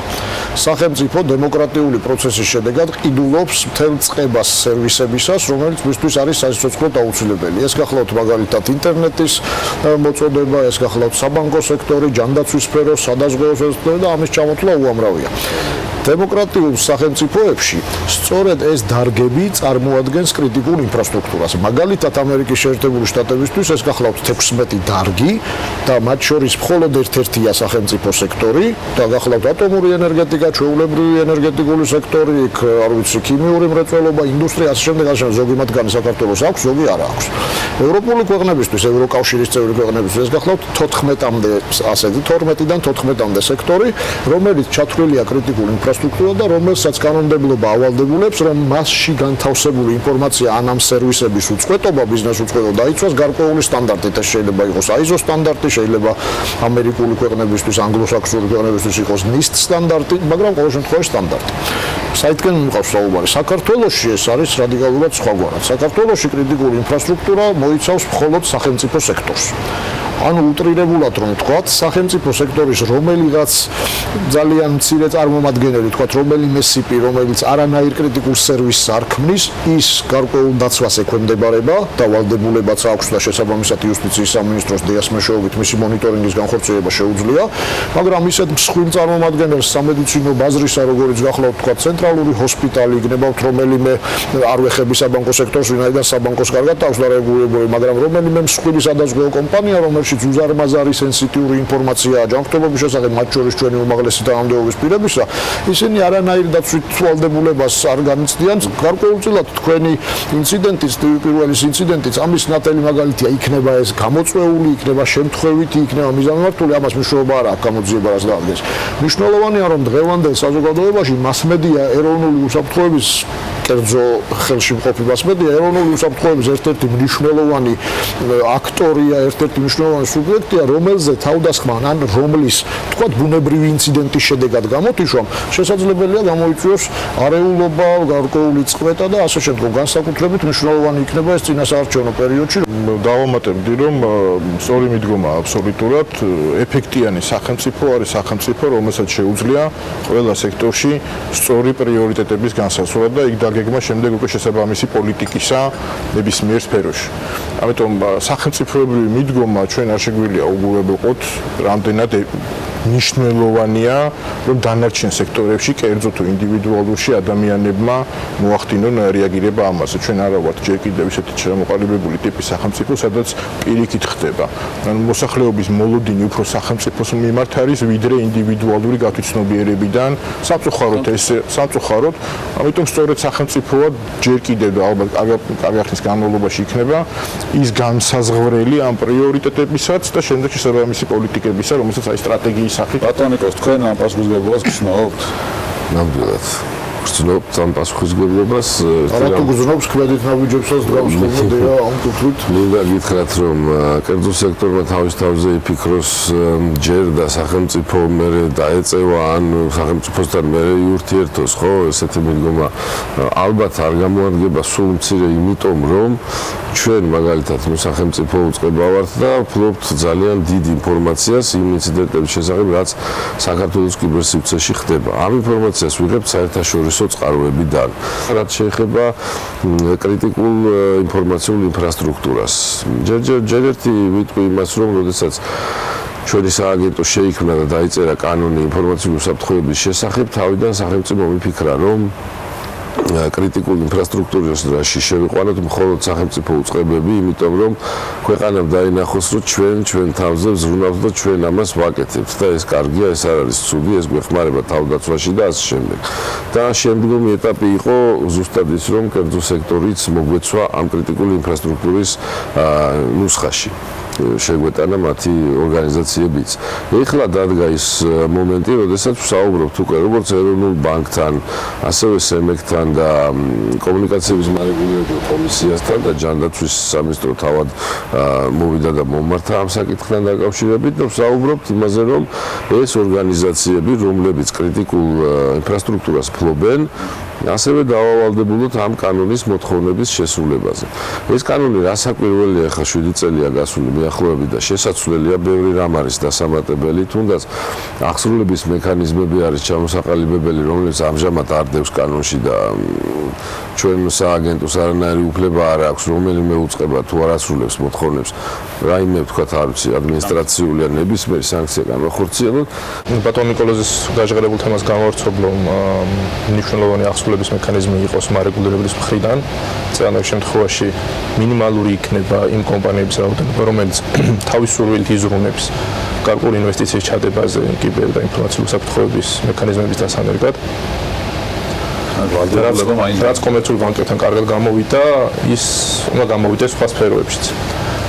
სფეროებში, სადაც არ ხდება რეგულირება და მოთხოვნა მარეგულირების მხრიდან თუ სახელმწიფოს მხრიდან, ძალიან ერთეული შემთხვევაა, როდესაც მენეჯმენტი ფიქრობს თავის ინიციატივით გარკვეული ღონისძიებების გატარებაზე.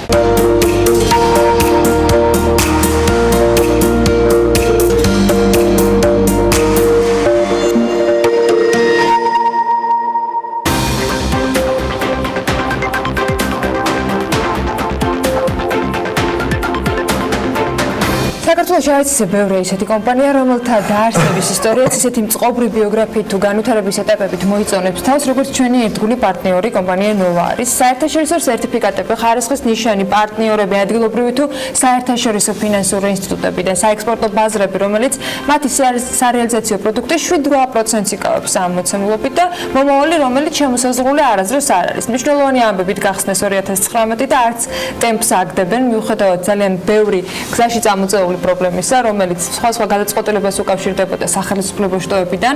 შემოდგომის გეგმებით და გასული 9 წლის მონაგარი უნდა შევაჯამოთ ჩვენ სტუმართან. ედიშერ ხემშიაშვილი, ნოვას გენერალური დირექტორი შემოგვიერთდა საქმიანი დილის სტუდიაში. მოგესალმებით, მადლობა ჩვენთან ერთად. ჯამში მიუხედავად იმისა, რომ ბიზნესი ჩვენ არ საუბრობთ 6 თვესთან დაკავშირებით, როგორც რაიმე ეს მნიშვნელოვანი, მაგრამ მიმდინარეობა თუ შეგვიძლია შევაფასოთ, რა განვითარების ტენდენცია აქვს რეალურად კომპანიისთვის ამ 6 თვეს და რა არის მასში გამოსაყოფი განსაკუთრებულად დადებითი და უარყოფითი მომენტები.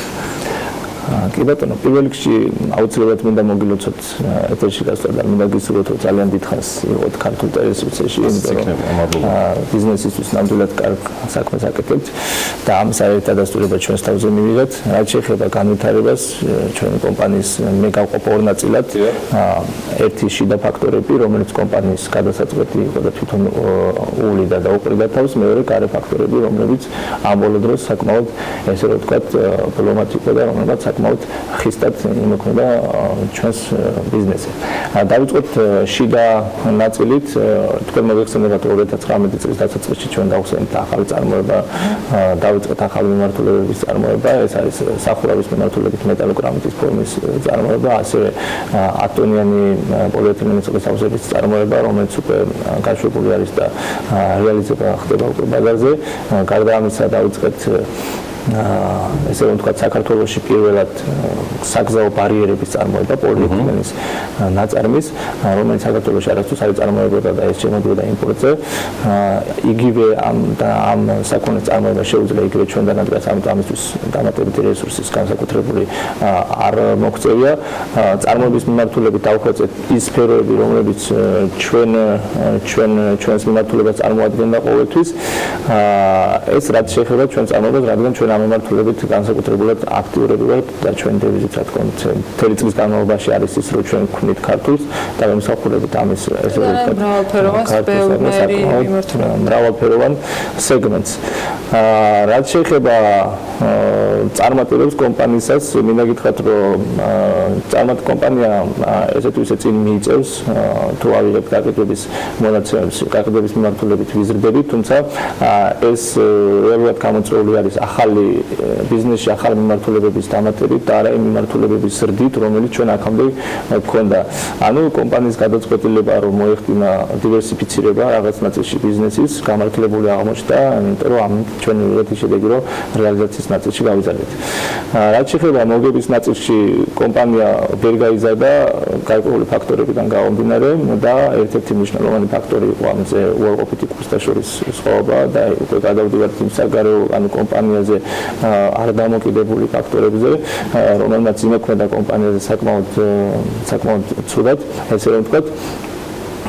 თუ ავიღებთ კონკურსის ცვლილებას, ეს საკმაოდ რთული აღმოჩნდა ჩვენი ბიზნესისთვის და უბრალოდ ცვლილება შეიძლება შევფასოთ ცვლილება რომელიც განიცადა ძალიან სწრაფად. იცი რა თუ ეს რო ყოფილიყო მაგალითად ეტაპობრივი შესაძლებელია რომ ბიზნესი აყოლოდა ამას. გარდა ამისა მეორე მნიშვნელოვანი ფაქტორი ვაჯარებს სანამ გადახვდით მეორე ფაქტორზე ხო არ მოგიწიათ ამ ტიპის კორექტირება ფასების კურსისგან ფასების კორექტირება აუცილებლად მოუწია ყველას ჩვენს მიმართულების ბიზნესში, მათ შორის ჩვენს, იმიტომ რომ ნედლეული არ არის ადგილობრივი, ნედლეულის იმპორტი ხდება სხვა ქვეყნებიდან, მათ შორის სხვა სარეზერვო საქონელი, რომელსაც ჩვენ ყვით ჩვენ წარმოებებს გარდა ესეც არის დამოკიდებული იმპორტზე და ძალიან ლოგიკური არის მისი თვითმფრინავება გაიზარდა, რამაც შესაბამისად გვაიძულა რომ მოგვეხდინა ფასების კორექტირება. დაახლოებით იგივე პროცენტული მაჩვენებლით, რა პროცენტული მაჩვენებლით შეიცვალა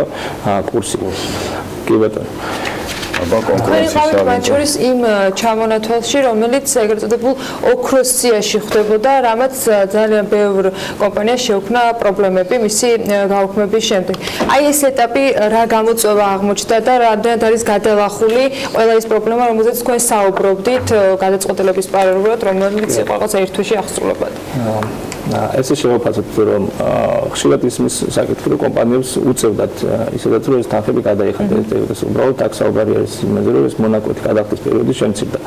ვინც არის ბიზნესში ყველამ ძალიან კარგად იცის რომ თანხის მოძრაობის დაგეგმარება არის ძალიან მნიშვნელოვანი და როცა შენ საკმაოდ დიდი ნაწილი თანხის გადახდა გიწევს იმაზე ერთი თვით ადრე ვიდრე გქონდა ეს განსაზღვრული რა თქმა უნდა საკმაოდ ძიმეთურად შეიძლება დაწოლოდა კომპანიას და ესეც იყო იმიტომ რომ კომპანიას მოუწია დამატებითი რესურსების მოძიება, რითაც ჩვენ რეალურად უკვე შესაძლებელია ითქვას, რომ ეს პრობლემა ესე თუ ისე გაჭირვებით უფრო მეტად დავძლეთ და გადავლახეთ და ძირითადად მოხდა არა მხოლოდ ჩვენი მაგალითად მოძიებული საფრთხებით, არამედ იცით თქვენ რომ ჩვენ ვაკრედიტებთ პატარა კომპანიებს, რომელიც თუნდაც მათ შორის არ არიან ოქროს სიაში, ანუ მაგალითად რეგიონების მაღაზიებს, რომლებსაც სჭირდებათ საქონელი, ჩვენ ვაძლევთ გარკვეული საშეღავათო პერიოდით საქონელს, ესე ვთქვათ, ვაკრედიტებთ საქონელს და რაღაც პერიოდის შემდეგ ეს ადამიანები ეს პერიოდი არის ერთთვიანი პერიოდი, ერთი თვის შემდგომ ეს ადამიანები ეს კომპანიები გვიბრუნებენ თანხას.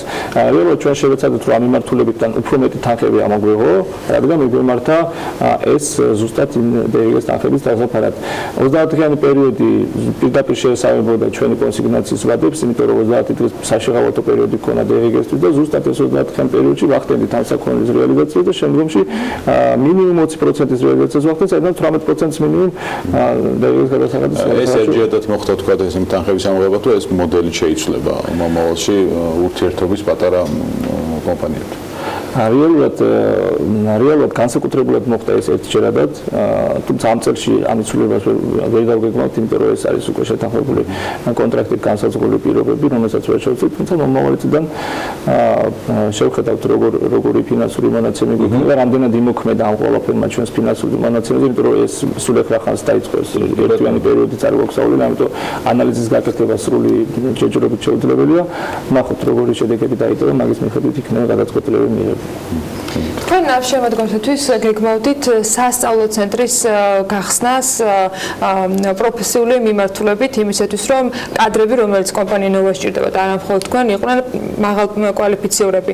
ამ მიმართულებით გეგმები როგორი არის, როდისთვის უნდა ველოდოთ, თუ გაქვთ უკვე წინასწარი მონაცემები, კონკრეტულ თქვათ თარიღს, რომ ამ დროს იქნება ეს ცენტრი მოქმედი. კი ბატონო, პირველი რანაბიჯები ჩვენ ამ მიმართულებით გადადგმული არის ის, რომ ინფრასტრუქტურა ამისთვის არის შექმნილი, ჩვენ გვაქვს ტერიტორია სპეციალური გამოყოფილი სასწავლო აუდიტორიისთვის, ესე ვთქვათ, ჩვენს იგივე ნოვას ტერიტორიაზე. შემდეგი მთავარი მიმართულება არის უკვე ის პროფესიონალი კადრები, რომლებიც გადაამზადებენ, ესე ვთქვათ, საქართველოში არსებულ კადრებს. მინდა აქ განსაკუთრებულ ყურადღება გავამახვილოთ, რომ ჩვენ აქცენტს და პრიორიტეტს ვაკეთებთ ისეთ მიმართულების გადამზადებაზე, როგორც არის ენერგოეფექტური და ენერგოდამზოგი მასალების შესწავლაზე და შემდგომ ის გამოყოფაზე გამოყენებაზე, რადგან ვიცით რომ ჩვენ გვაქვს ვალდებულება, საქართველოს აიღო ვალდებულება, რომ ყველა საომავლოდ შენობებში აუცილებლად უნდა იყოს გათვალისწინებული ეს კომპონენტი და უნდა იყოს სერტიფიცირებული ენერგოეფექტურობის თვალსაზრისით. მინდა გითხრათ რომ ამ კუთხით საკმაოდ დიდი ესე რომ ვთქვათ, არ არსებობს რეალურად კადრები, არ არსებობს ლაბორატორიები, რომლებიც ამ მიმართულებას სრულყოფილად მოემსახურება. ალბათ ჩვენ ვფიქრობთ, მათ შორის თუნდაც უცხოელი ექსპერტების, სხვადასხვა უნივერსიტეტების პროფესორ მასწავლებლების ჩართულობით, რომელთანაც ჩვენ გვაქვს მოლაპარაკებები, თუმცა გამომდინარე იქიდან რომ ეს დასრულებულ ფაზაში არ არის მისული, ამაზე კონკრეტულად ვერ ვისაუბრებთ. ვფიქრობთ, რომ მათ შორის ტექსტ სასწავლებელთან და პროფესიულ სასწავლებელთან ერთად აუმოქმედოთ ისეთი აუდიტორია, რომელიც მოემსახურება პირველ რიგში ორიენტირებული ვართ ენერგოეფექტური და ენერგოდამზოგი მასალების სწავლებისა და გადამზადების მიმართულებით. ვფიქრობ, რომ ამ ყველაფერს როცა ყველანი დაბრუნდებიან უკვე შეულებებიდან სექტემბრიდან განვაახლებთ ამ მიმართულებას და ვფიქრობ, რომ შემოდგომის ბოლოს სამთრის შუა რიცხვებში, ესე რომ ვთქვათ, ჩვენ უკვე ამ პროექტს დავასრულებთ და გვექნება ალბათ თქვენთან პრეზენტაცია. რეზუმირებისთვის ედიშე გამომდინარე იქიდან რომ არსებულ ვითარებაში ყველას გვიჭირს ჩვენი ბიზნესის რაიმე ზუსტი დაგეგმვა, იმიტომ რომ ძალიან ბევრი რამ იცვლება, გულისხმობ განსაკუთრებით დოლარის კურსის турბულენტიდან გამომდინარე, სხვა საკანონმდებლო სიურპრიზებიც, რომელმაც გადააწყო, ასე ვთქვათ, ჩვენი მოცემულობა. არის თუ არა, იმიტომ რომ ვიცით თქვენი და კომპანიის სხვა მესვეურების ტემპი, ზაფხულის პერიოდში მუშაობა იმ გეგმებზე, რომელიც წლის ბოლომდე დაქოქავს თქვენს 2020-დან გეგმებს და სხვა პროექტებს. მოდი ასე ვთქვათ, რომ არასდროს ბიზნესში არ შეიძლება არასდროს რომ გავჩერდეთ. მიუხედავად ფაქტორებისა, ზეგავლენებისა, შიდა თუ კარი პრობლემებისა, აუცილებლად ყოველთვის უნდა იცადო, რომ წინ წაიწვიო განვითარება. ჩვენ ამის ძალიან ბევრი მაგალითი გვაქვს, იმიტომ რომ გაგვიულია ძალიან ბევრი მათ შორის უფრო რთული კრიზისული პერიოდებიც და პირიქით, რაც არ კლავს გაძლიერებს ამ პოლიტიკით მუშაობ, შესაბამისად გონია, რომ 2020-ში განსაკუთრებულად უფრო ძლიერად შევხვდებით, იმიტომ რომ ვაპირებთ ისეთ მიმართულების განვითარებას, როგორც არის საცალო გაყიდვების მიმართულება, ზრდით რეალურად ფართებს და უფრო მეტი ყურადღების დათმობას ვაპირებთ ამ კუთხით, რაც უფრო მეტად დაარეგულირებს იმ ნაწილს, რომ უფრო მეტი ქეში ფულის შემოსვლა, ესე რომ ვთქვათ, მოხდება საცალო რეალიზაციიდან, რაც ვფიქრობთ, რომ დააკომპენსირებს გარკვეულ ნაკლოვანებებს თანხის მოძრაობებთან დაკავშირებით. ამის გარდა გვაქვს ძალიან ბევრი საინტერესო ინიციატივები, პროექტები, რომლებიც ვფიქრობ, რომ 2020-ში უფრო მეტად წარმატებულს გაგვხდის და ამის პრეზენტირებას აუცილებლად თქვენს გადაცემებში მოვახდენთ. სათანადოდ კომპანია ნოვა მის გენერალური დირექტორი ედიშე ხიმშიაშვილი, მადლობა მას, მადლობა ნოვას მესვეურებს, ჩვენი საუკეთესო მოკითხვების ზვიად აბულაძეს და ყველა პარტნიორს. წარმატებებს გისურვებთ. წარმატებებს გისურვებთ და ჩვენს თქვენთან ერთად ვიზრდებით. ეხლა კი მე მგონი შემდეგი თემა თუ გავიდეთ რეკლამაზე, როგორ გავიდეთ? არა, მე მგონი შეგვიძლია ვნახოთ ის მაშინ გავაკეთოთ კომპანია ნოვა შემთხვევაში ტემპი, ხარისხი და განვითარება არის აბსოლუტურად სრულ კორელაციაში და უნისონში, როგორ შეიქმნა, ჩამოყალიბდა, გაიზარდა, მოძლიერდა, დამშვენდა ეს კომპანია. ფაქტიურად ჩვენს თვალწინ ნოვა ყველგან მოვა, მე მანნა მანჯგალაძის მიერ მომზადებული საქმიანობის კიდევ ერთი უმაგრესი ისტორია მინდა ვნახოთ კომპანია ნოვაზე.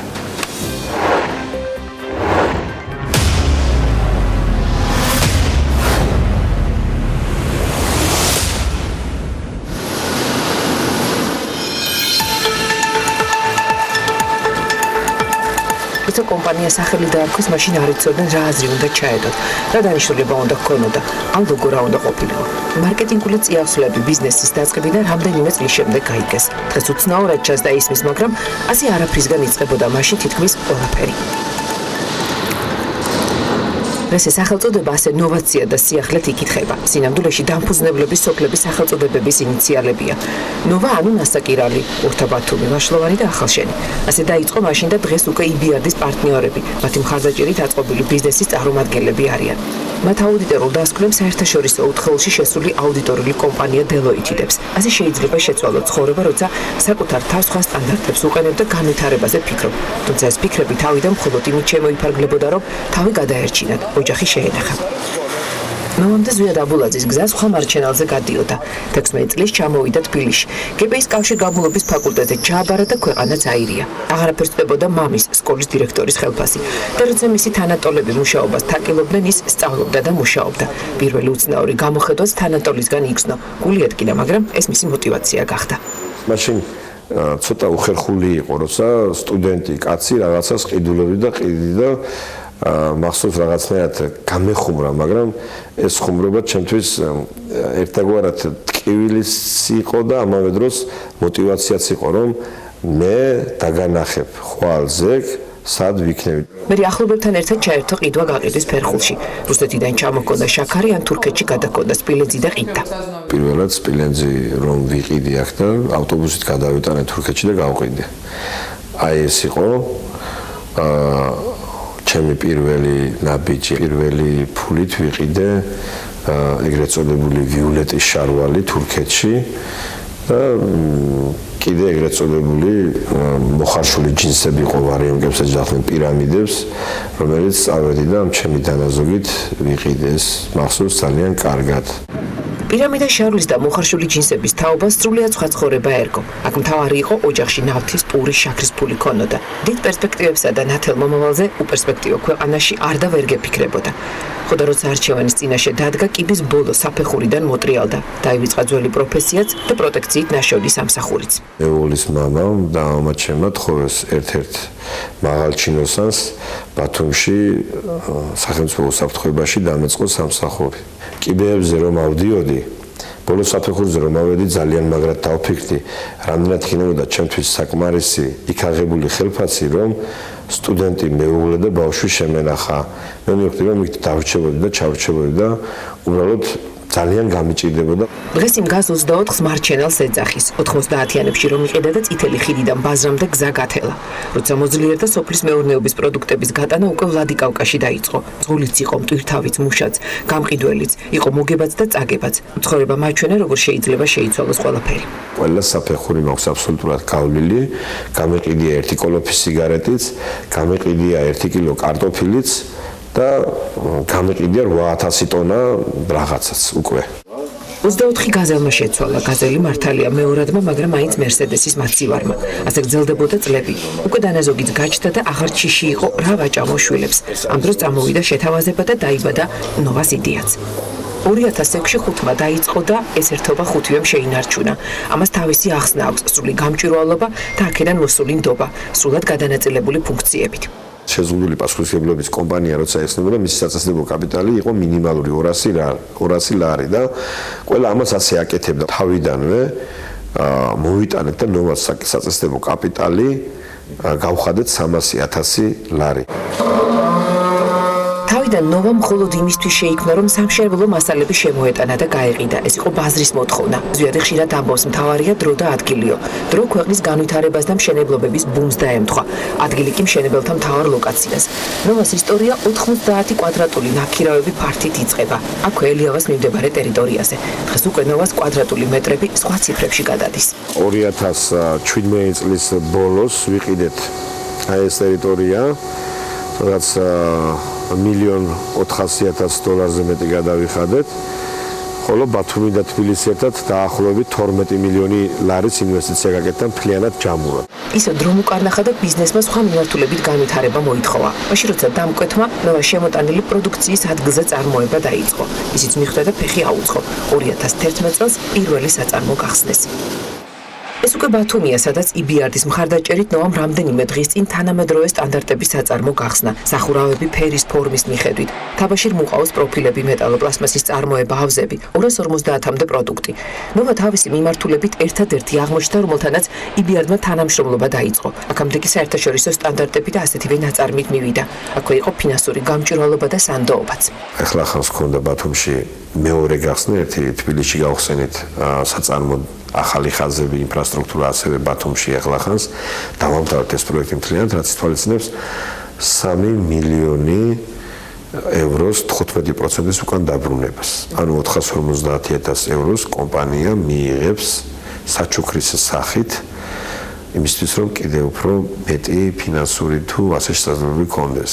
იყო დრო, როცა ბანკიდან 10,000 ლარის გამოტანა უჭირდათ. ახლა ნდობა მაღალია. წარმოება იზრდება, ნოვას პროდუქტი უკვე ექსპორტზე გადის. ჩვენი ტვირთის მოცულობა წლის განმავლობაში არის დაახლოებით 150,000 ტონა. ყოველ დღიური ტვირთ ბრუნვა კომპანიაში თუ კვირადღეს არ ჩავთვლით, წელიწადში 300 დღეს თუ ჩავთვლით, შაბათის ჩავთვლით, დაახლოებით არის 500 ტონამდე. დარწმუნებულია, რომ 90-იანების რეალობამ დღევანდელობა მოიტანა. თავდაუზო კავაშრომამ, ნდობამ, სწორმა არჩევანმა, დროულმა და სწორმა გადაწყვეტილებამ. დარწმუნებულია, რომ ნულიდან შეიძლება დაიწყო ელიავას ბაზრობიდანაც და სულ სხვა მასშტაბებზე ახვიდე. მერე ჯერა კიდეც დარვინის სკოლაში რომ ჩაგზახვდნენ, შრომამ მართლა შექმნა ადამიანი.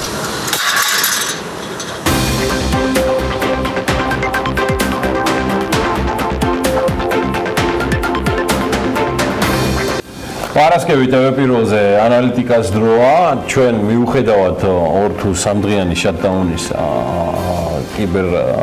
კიბერ შემოტევის თუ კრიპტო შემოტევის გამო, რომელიც როგორც დილით აღნიშნე, მე მგონი გვარად შეიძლება არის ადამიანი, ვინც ეს ვირუსი გაავრცელა. მოკლედ პარასკევი დღე ანალიტიკას დღე არის, რომელიც ტელეპიროზე და BMG-ზე მუდმივად არის საავტოროდ წარმოდგენილი საავტორო გადაცემით.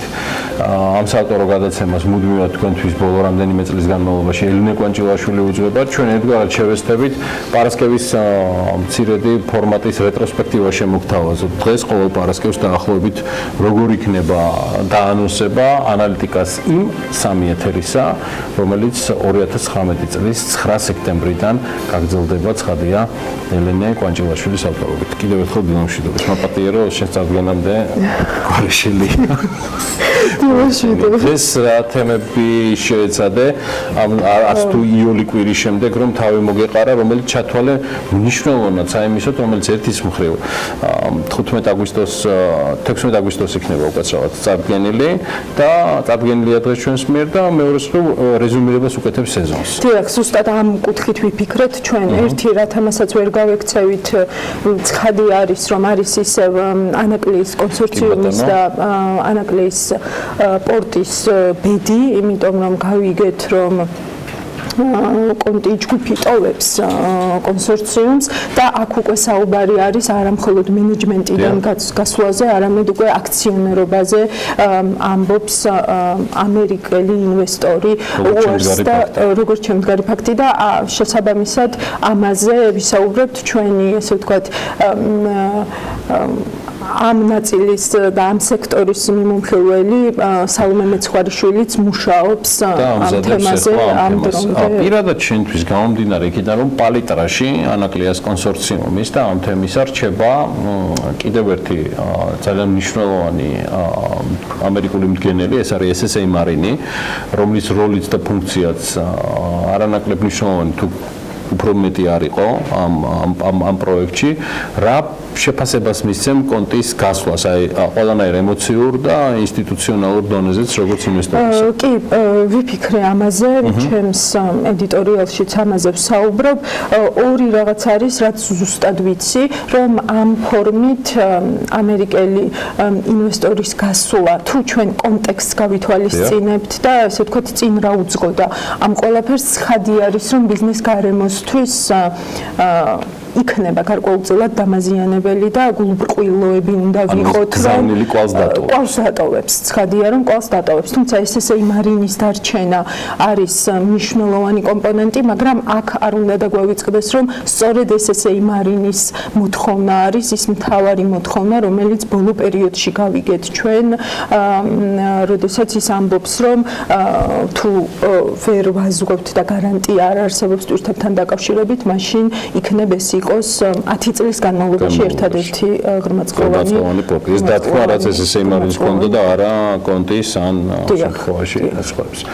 კარგი, მე შემიძლია ერთადერთი დავამატო, რომელსაც სავარაუდოდ ჩვენ მიმდინარე სეზონის სატელევიზიო ბრეიქის განმავლობაში ალბათ რამდენჯერმე დაუბრუნდებით, ეს იქნება ერთგვარი შეჯამება ანაკლიას თემისას, იმ მარტივი მიზეზის გამო, რომ ანაკლია ელენესთან ასოცირდება ძალიან ბევრი მიზეზის გამო, პრინციპში მას ყავს დაინტერვიუებული ყველა ჯერ კიდევ ვიდრე სახელმწიფო ქართული ოცნების მთავრობა გამოაცხადებდა ტენდერს ანაკლიის ღრმაწყლოვანი პორტის მშენებლობაზე, მასში ბოლო ეტაპზე გავიდა სულ 2 მონაწილე, ეს იყო ეგრეთ წოდებული ჩინური მიმართულება წარმოდგენილი თემურ ქარჩავათი, ეს იყო China Power-ი და კიდე რამდენიმე მონაწილე და ეს იყო ანაკლიის კონსორციუმი წარმოდგენილი მამუკა ხაზარაძით, ბადრი ჯგუფით და კონტი ჯგუფით. მაშინ ჯერ კიდევ SSA მარინი არ იყო.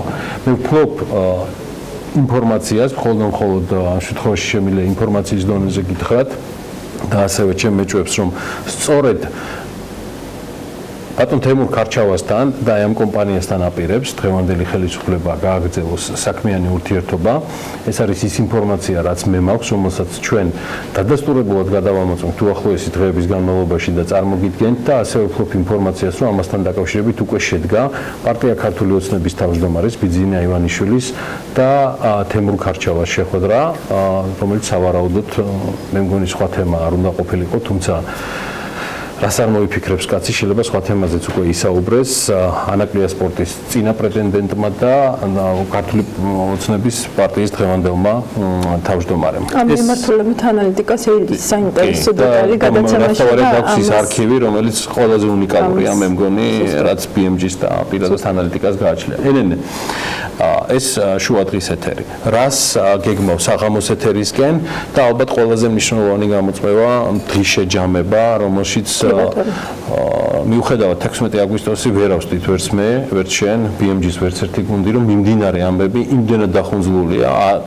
არატრადიციულად ამ სეზონისთვის. აბსოლუტურად გეთქვით. საღამოს ეთერს რაც შეეხება, აქ უნდა ვილაპარაკოთ, მე ვფიქრობ, უნდა მივაქციოთ ყურადღება და ხმამაღლა უნდა ვისაუბროთ FDI-ს ან პირდაპირ უცხოური ინვესტიციების ტრენდზე, იმიტომ რომ 2018 წლის დაზუსტებული მონაცემები ჩვენ ვხედავთ, რომ ჯამურად ანუ თითქმის 36%-ით არის შემცირებული პირდაპირ უცხოური ინვესტიციები და რაც ჩემთვის ძალიან მნიშვნელოვანი მანიშნებელი არის, მათ შორის აი მთელი მოლოდინების თემის, რაც ბოლო პერიოდში გვესმის, რასაც უკავშირებთ ეკონომიკურ ზრდას, ესე ვთქვათ, ბიზნეს აქტივობას, ლარის კურსს და ასე შემდეგ, ეს არის რეინვესტიციის მაჩვენებლის კლება, 29%-ით არის რეინვესტიციის მაჩვენებელი შემცირებული და ვფიქრობ, რომ შეგვიძლია ალბათ ვთქვათ, რომ ეს აჩვენებს იმაზე, თუ რას ფიქრობენ გრძელვადიან პერსპექტივაში ბიზნესმენები და ინვესტორები საქართველოში ეკონომიკურ განვითარებაზე და ეს არის მართლა ძალიან მნიშვნელოვანი მით უმეტეს თუ გავითვალისწინებთ, რომ სიამაყით ვამბობდით, რომ ესტონურმა მოდელმა თუნდაც აი ნაწილობრივი თუ კომპრომისული თუ როგორი ვარიანტით დანერგვის შემთხვევაშიც აშკარად მუშაობდა და ახლა ვიდრე ამ ეთერს თქვენთვის ვამზადებდით BMG-ს მთელი გუნდი არც იმას დაგიმალავთ და ჩვენი საქმიანი მაყურებლისთვის ცნობილი ფაქტია, რომ სექტემბრის მეორე ნახევრისთვის დეკადაში იქნება ცნობილი მხოლოდ მეორე კვარტლის წინასწარი მონაცემები, მაგრამ პირველი კვარტლის მონაცემები 2019 წლისაც გვაქვს, აქაც არ ვიცი, სასიხარულო ბევრი არაფერი არ არის, მარტივად რომ ვთქვა და თან იმასაც თუ გავითვალისწინებთ, რომ არ მოხდარიყო ის ცნობილი ნაწყიდობა კომპანია აწუკვე ფლატერის მიერ აჭარაბეტის, ანუ კომპანია ლოფტის 51%-იანი ყიდვისა, მე უბრალოდ წარმოდგენაც არ მინდა, წარმოდგენა პრინციპში სტატისტიკურად ძალიან მარტივია, -47%. იქნებოდა იმ არსებულიდან გამომდინარე, იმიტომ რომ არის 133 მილიონი და რეალურად ჩვენ ალბათ დაახლოებით აი ამ თანხის ამარა დავრჩებოდით და ეს როგორ აისახება მათ შორის ლარის კურსიც, როგორც ერთ-ერთი კომპონენტი და არა ერთადერთი. მეგობრებო, ძალიან გთხოვთ. ერთ-ერთი კომპონენტი და არა ერთადერთი, ამაზეც ცხადია ელენე თავის ანალიტიკაში გაუსვამს ხაზს. კი ბატონო და ბოლო ვიცი რომ გაწუხებს ყოველთვის ინსტიტუციური მომენტები და ისიც ვიცი რომ ზუსტად და იცი რაც არის თემა. კი, ეს ჩვენი თემაც, იმიტომ და ვიფიქრე რომ ამ შემთხვევაში ამ გადაცემაში სადაც ბიზნესმენები მოდიან ღიად საუბრობენ და თითქმის ყველა მათგანი ჩვენთანაც Forbes-თანაც ანუ საუბრობს იმაზე, რომ გრძელვადიანი ინვესტიციებისთვის მნიშვნელოვანი არის გამართული სასამართლო სისტემა და ბიზნეს დავები უნდა იჭრებოდეს ესე ვთქვათ გონივრულ ვადებში, ხო? და ესე ვთქვათ ამ თემაზე სულ რამდენიმე კვირის წინ და რით იხსნი ამ ამბავს, მოდი ჯერ ამბავი მოვყო. ხო, ამბავი არის ის, რომ კომერციული პალატების დაანონსებული რეფორმა და აქ ხაზი გაუსვათ 1 აგვისტოდან რაც ამოქმედდება 500,000 ლარი და ზევით, ესე ვთქვათ ამ დავების განხილვა ეს ამ რეფორმის ნაწილი არ ყოფილა. ხო, ანუ შესაბამისად ეს რეფორმა იუსტიციის სამინისტროში დაადასტურეს, რომ ამ ეტაპზე არის შეჩერებული, მეტი დეტალი არ ვიცით და არ ვიცით ისიც, ანუ ეს გადავადებულია, არ იქნება თუ აი სად ვართ, ხო? ანუ ეს დეტალები და ვფიქრობ, რომ რაღაცნაირად აი ტორტზე ალუბალივით გამოვიდა სეზონის ბოლოს, ანუ ეს სურპრიზი ეს გადაწყვეტილება ერთ-ერთი იმედი იყო. კი, იმიტომ რომ ყველა საერთაშორისო თუ ადგილობრივი ბიზნეს ასოციაცია, სავაჭრო პალატები, კონკრეტული ბიზნესმენები, ხო სულ ახლახან ჩვენი ყდის გმირიც მათ შორის და უშუალოდ იგივე ესე ვთქვათ არჩილ გაჩეჩილაძეც ხო ამბობს, რომ სასამართლო არის პრობლემა, ხო? ანუ ეს არ არის ეს არის თემა, რომელზეც ყველა თანხმდებოდა. რომელზეც ყველა და მათ შორის სახელმწიფოც, რომელიც აი ამ ნაბიჯებს დგამდა და ერთ-ერთს ეს არის ერთადერთი თემა. ჩვენ ვიცოდით, რომ მაგალითად იგივე საერთაშორისო სავაჭრო პალატის საარბიტრაჟო სასამართლოს შემოყვანაზე რაღაც ფორმით იყო საუბარი, ხო? ანუ ახლა ისიც არ ვიცით ეს პროცესი რა, ასე ვთქვათ, როგორ და რანაირად არის და ყველა ამბობს იმას, რომ გრძელვადიანი ინვესტიციებისთვის გარდა იმისა, რომ სტაბილურობა არის საჭირო, მათ შორის ლარის კურსიც, კონკურენციის აგენტურაც არ უნდა თქვას, მიუხედავად ამისა მაინც, ხო, ანუ როდესაც ამბობენ, რომ მნიშვნელოვანი არის, რომ გარკვეული განჭვრეტადობა არსებობდეს ბაზარზე, ანუ შესაბამისად ვიცოდეთ ეს რეგულაციები როგორ შეიცვლება, რატო ერთი ექნება წინასწარ გავაანალიზოთ და ასე შემდეგ და მესამე ეს არის სასამართლო და მე შევეცდები გავაანალიზე ყველა ამ სამი ეს იქნება გაერთიანებული თემა, რომელიც დღეს საღამოს აც უკვე 11-ს რომ დააკლება 15 წუთი ეს ბოლო ნაწილი, რაც სასამართლო და მიმდინარე თემები, რომელიც აბსოლუტურად ახალი ამბების რეჟიმში მუშაობს BMG, იმ ვთქვათ სიახლეების სისწრაფიდან გამომდინარე, რაც რეალურად ხდება ჩვენს გარშემო. ეხლა მაქვს პატივი, მე მგონი ანას მაგივრად თუ შემიძლია? არ შევაჯებ, თუ გინდა შენ მეც მე იმის გათვალისწინებით, რომ დღეს სეზონის მაინც ბოლო გადაცემაა, გადავწყვიტეთ შეგვეჯამებინა ეს არასრული თვეც, რომელმაც სიუჟეტებმა, ჩართვებმა და სტუმრებმა დაიმსახურეს. სოციალურქსელში იქნება და მოდი საქმიანად უბრალოდ დავამშვიდობოთ მაყურებელს ამ სიუჟეტებს ჩვენ რეიტინგებს, რომელსაც თქვენთვის ტრადიციულად ვამზადებთ ხოლმე, რა თქმა უნდა, არასრული აგვისტოს მონაცემებით შემოგთავაზებთ სოციალურქსელში, რომელმა სატელევიზიო რეპორტაჟებმა, სტუმრობებმა თუ ვებგვერდზე განთავსებულმა სიახლეებმა განსაკუთრებული მოწონება დაიმსახურა ჩვენი მკითხველის და მაყურებლის აუცილებლად გაჩვენებთ რეიტინგებს, ტრადიციულად ანუკა ჯოხაძე მოგვიბზადა ეს მასალა და შეგეძლებათ რომ ჩვენს ვებგვერდზე და სოციალურ ქსელებში ახლა ეთერში არის ხა მე მგონი ხო და მე მგონია რომ ჩვენ გვაქვს ახლა საშუალება და დროც ამისი და ვნახოთ ეს სიუჟეტი და შემდგომ უკვე კიდევ მოვასწრებთ თქვენთან სეზონურ დამშვიდობებას. მე ვარ გიორგი საკაძე, ამბროლაურის რაიონის სოფელი კრიხიდან. რაჭული გლამურის სოფელ კრიხიდან. ამჯერად საქმიანობის რუბრიკის მთავარი გმირი გიორგი ისაკაძეა. რაჭველი ისაკაძე თავის რაჭულ კარმიდამოში გვეპატიჟება და სიუჟეტში გლამურულ კემპინგ ზონას გვაცნობს. მეგრელებმა ერთმანეთის გატანა იციანო, მაგრამ ამ საქმეში არანაკლებ აქტიურები არიან რაჭველებიც. რაჭვლის სიდინჯის მიუხედავად სიუჟეტი აგვისტოს პირველი 2 კვირის ნახობის მიხედვით ლიდერია. სიუჟეტს 228,000 ნახვა, 2888 გაზიარება, 4800 ემოცია და 232 კომენტარი. მე მგონი მართლა ყველაზე სწრაფები ვართ, არ ვიცი. მეორე ადგილი ისევ რაჭულმა ამბებმა დაიკავა. რიცეულას მდინარეზე ახალი კაფე-ბარის გახსნით 74,000 ადამიანი დაინტერესდა, ხოლო 659-მა ის გააზიარა კიდეც. სიუჟეტს 1400 ემოცია და 44 კომენტარი აქვს. გავედით. სეზონის და გადაცემის ეპილოგისკენ. სამეულში გიორგი ისაკაძის ეპილოგი გადაცემა Forbes-ის კვირაში ედიტორიალი, რომელიც უკვე არა თინეიჯერი ლარის კურსის ტენდენციებს წლების მიხედვით გვაცნობს. ედიტორიალს 26,000 ნახვა, 88 გაზიარება, 277 ემოცია და 12 კომენტარი აქვს. აუცილებლად შევხვდებით ამ ფორმატითაც, წარმატებები. ჩემი საქართველო აქ არის.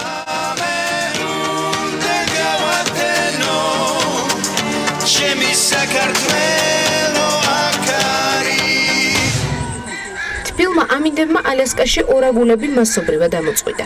ვიდეო, რომელიც BMG-ის სოციალურ ქსელში განთავსდა 12,276 ნახვა, 233 გაზიარება, 328 ემოცია და 13 კომენტარი აქვს. რეიტინგში მეოთხე ადგილს იკავებს. გადაღებულია რობი კომერციალის მიერ. ქართული ტურიზმის გიდები, ადამიანები, რომლებიც თავიანთი ფოტო თუ ვიდეო მასალებით მსოფლიოს საქართველოს აცნობენ. მარიამ ადამიანს სწორედ ერთ-ერთ მათგანს რობის მიწგვაცნობს. თემით 11,431 ადამიანი დაინტერესდა, ხოლო 59 მის გააზიარა კიდეც. სიუჟეტს 162 ემოცია და 6 კომენტარი აქვს. ხმაურობენ, იღებენ უამრავ ფოტოს, თანაც დაუკითხავთ და ჩემს ეზოსთან არაერთხელ მოსულა ნავებით და ფოტოები გადაუღიათ. ესეც რა თქმა უნდა დაუკითხავთ. ავსტრიის ერთ-ერთი სოფელი ვიზიტორებისგან იზოლაციას ითხოვს. ეს კი მაშინ, როცა საქართველოში ტურისტების მოზიდვის მიზნით არაერთი კამპანია და აქტივობა ტარდება. სოფელ ჰალშტატის მოსახლეობის პროტესტზე მიშა ხაჩიძე გუყვება. სიუჟეტმა საერთო რეიტინგში მე-6 ადგილი 10,907 ნახვით, 122 გაზიარებით, 58 ემოციითა და 20 კომენტარით დაიკავა. ეს ამბავი არის ძალიან მარტივი და ჭეშმარიტი. გიორგი ისაკაძის ეპილოგთან ერთად რეიტინგში ამავე გადაცემის პროლოგიც, რაც გასაკვირი არც არის თემა ეროვნული ვალუტაა, რომელიც აქტუალობას ჩვენს ქვეყანაში არასდროს კარგავს. ედიტორიალი 7,200 ადამიანმა ნახა, 35-მა გააზიარა, 160-მა ემოცია გამოხატა, ხოლო 15-მა კომენტარის სახით თავისი აზრი დაწერა.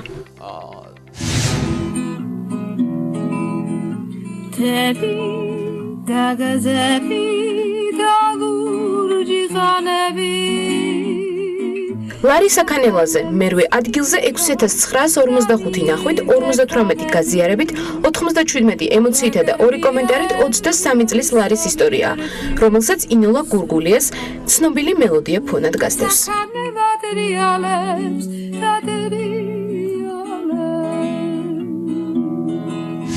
გაიცვლება საგადასახადო კოდექსში 2020 წლიდან. მე-9 ადგილს საქმის კურსის ეთერში აუდიტორული და საკონსულტაციო კომპანია TP Solutions მმართველი პარტნიორის გელა ბარშოვის სტუმრობა იკავებს.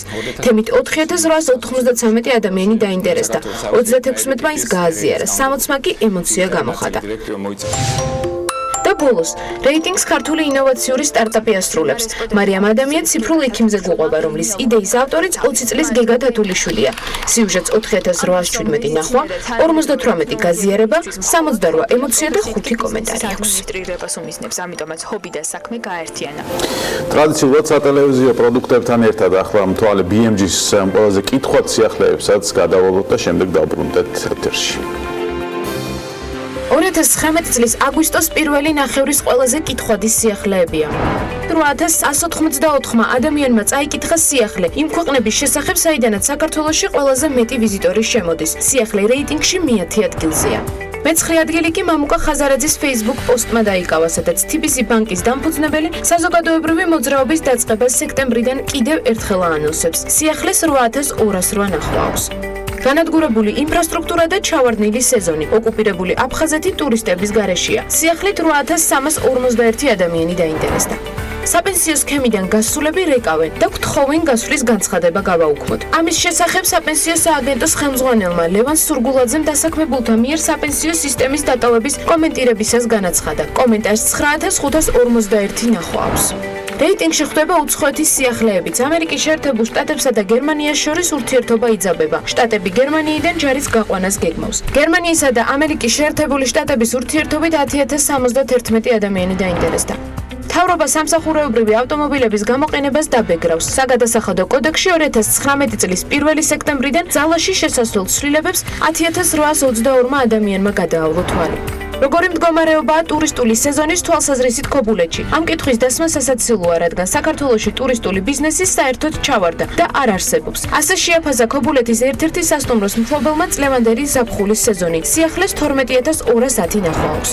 ანაკლია სიტის ფინანსური დირექტორი გიორგი ჩუგოშვილი ანაკლიის სპორტში ტვირთბრუნვის მოკლე და გრძელვადიან პროგნოზებზე დეტალურად საუბრობს. რასელის კონსორციუმი 10 წელიწადში. კითხვაზე პასუხით 13759 ადამიანი დაინტერესდა. სიახლე რეიტინგში მესამე ადგილზეა. მეორე ადგილზე 14861 ნახვით ამერიკის შეერთებულ შტატებში ჩატარებული გამოკითხვაა, რომლის თანახმადაც კურიერების 28%-მა აღიარა, რომ შეკვეთილი საჭმელი დანიშნულების ადგილზე მიტანამდე ერთხელ მაინც გასინჯეს. ორი საინკასაციო მანქანა დახვდა ბაქოში 300 მილიონ ამერიკულ დოლარს. გიორგი ქადაგიძის ისტორია აგვისტოს ომიდან აგვისტოს თვის პირველი ნახევრის ყველაზე კითხვადი სიახლეა. სიახლეს საერთო ჯამში 41047 ნახვა აქვს. არა თუ ვაჯამებთ მარტო ვაანალიზებთ და ანალიტიკას გადავცემთ, არამედ მუდმივად არის თამდევი ამ გუნდისთვის, რომელიც იმავდროულად საქართველოში ყველაზე გავლენიან ბიზნეს გამოცემას Forbes წარმოადგენს რეიტინგებსაც და შესაბამისად ჩვენს რესპონდენტებს, ავტორებს, ბლოგერებს, მესვეტეებს აქვთ სრული საშუალება თვალყური ადევნონ იმ სტატისტიკას რეალურად როგორც ხდება და ეს ასევე გაგრძელდება 9 სექტემბრიდან ზუსტად აი ამ ფორმატით და კიდევ უფრო განახლებული ჩაფენებით, როგორც მე მიყვარს ხოლმე თქმა. ფოტო გადაგვიღეთ იქ. ხო, აი და ძალიან სერიოზულად საინტერესო სეზონი გველის ვატყობ. ანა, ელენე, ვაფრენ თქვენ ფერთა შეხამებაზე და ამიტომ გადავწყვიტე, რომ ჯერ ფიქასაც დაუმშვენო გვერდი და მეორე რაღაცნაირად ისე ჩავეწერე, რომ ესე ემთხვევა ხოლმე პერიოდულად. სულ ჩავიფიქრე სურვილი, რომ ყველანი იყო ძალიან მაგრად, ყოველთვის მოგილოცოთ ოღონდ რეალურად, აი ხორციელი ესეთი ბარაკა და ხვავი, იყოთ მდიდრები, წარმატებულები და რაც თავარია. ეს ყველაფერი კარგად იყოს, უმთავრესი მაინც არის ჯანმრთელობა. ყველას წარმატებას გისურვებ და შენ გისურვებ დღეს წარმატებულად რომ დაასრულო BMG-ის ეთერის ეს წლევანდელი სეზონი. ჩვენ 9 სექტემბერს დილის 8 საათზე შევხვდებით ერთმანეთს, ბედნიერ აგვისტოს გისურვებთ დროებით. შეხვედრა, ხომის.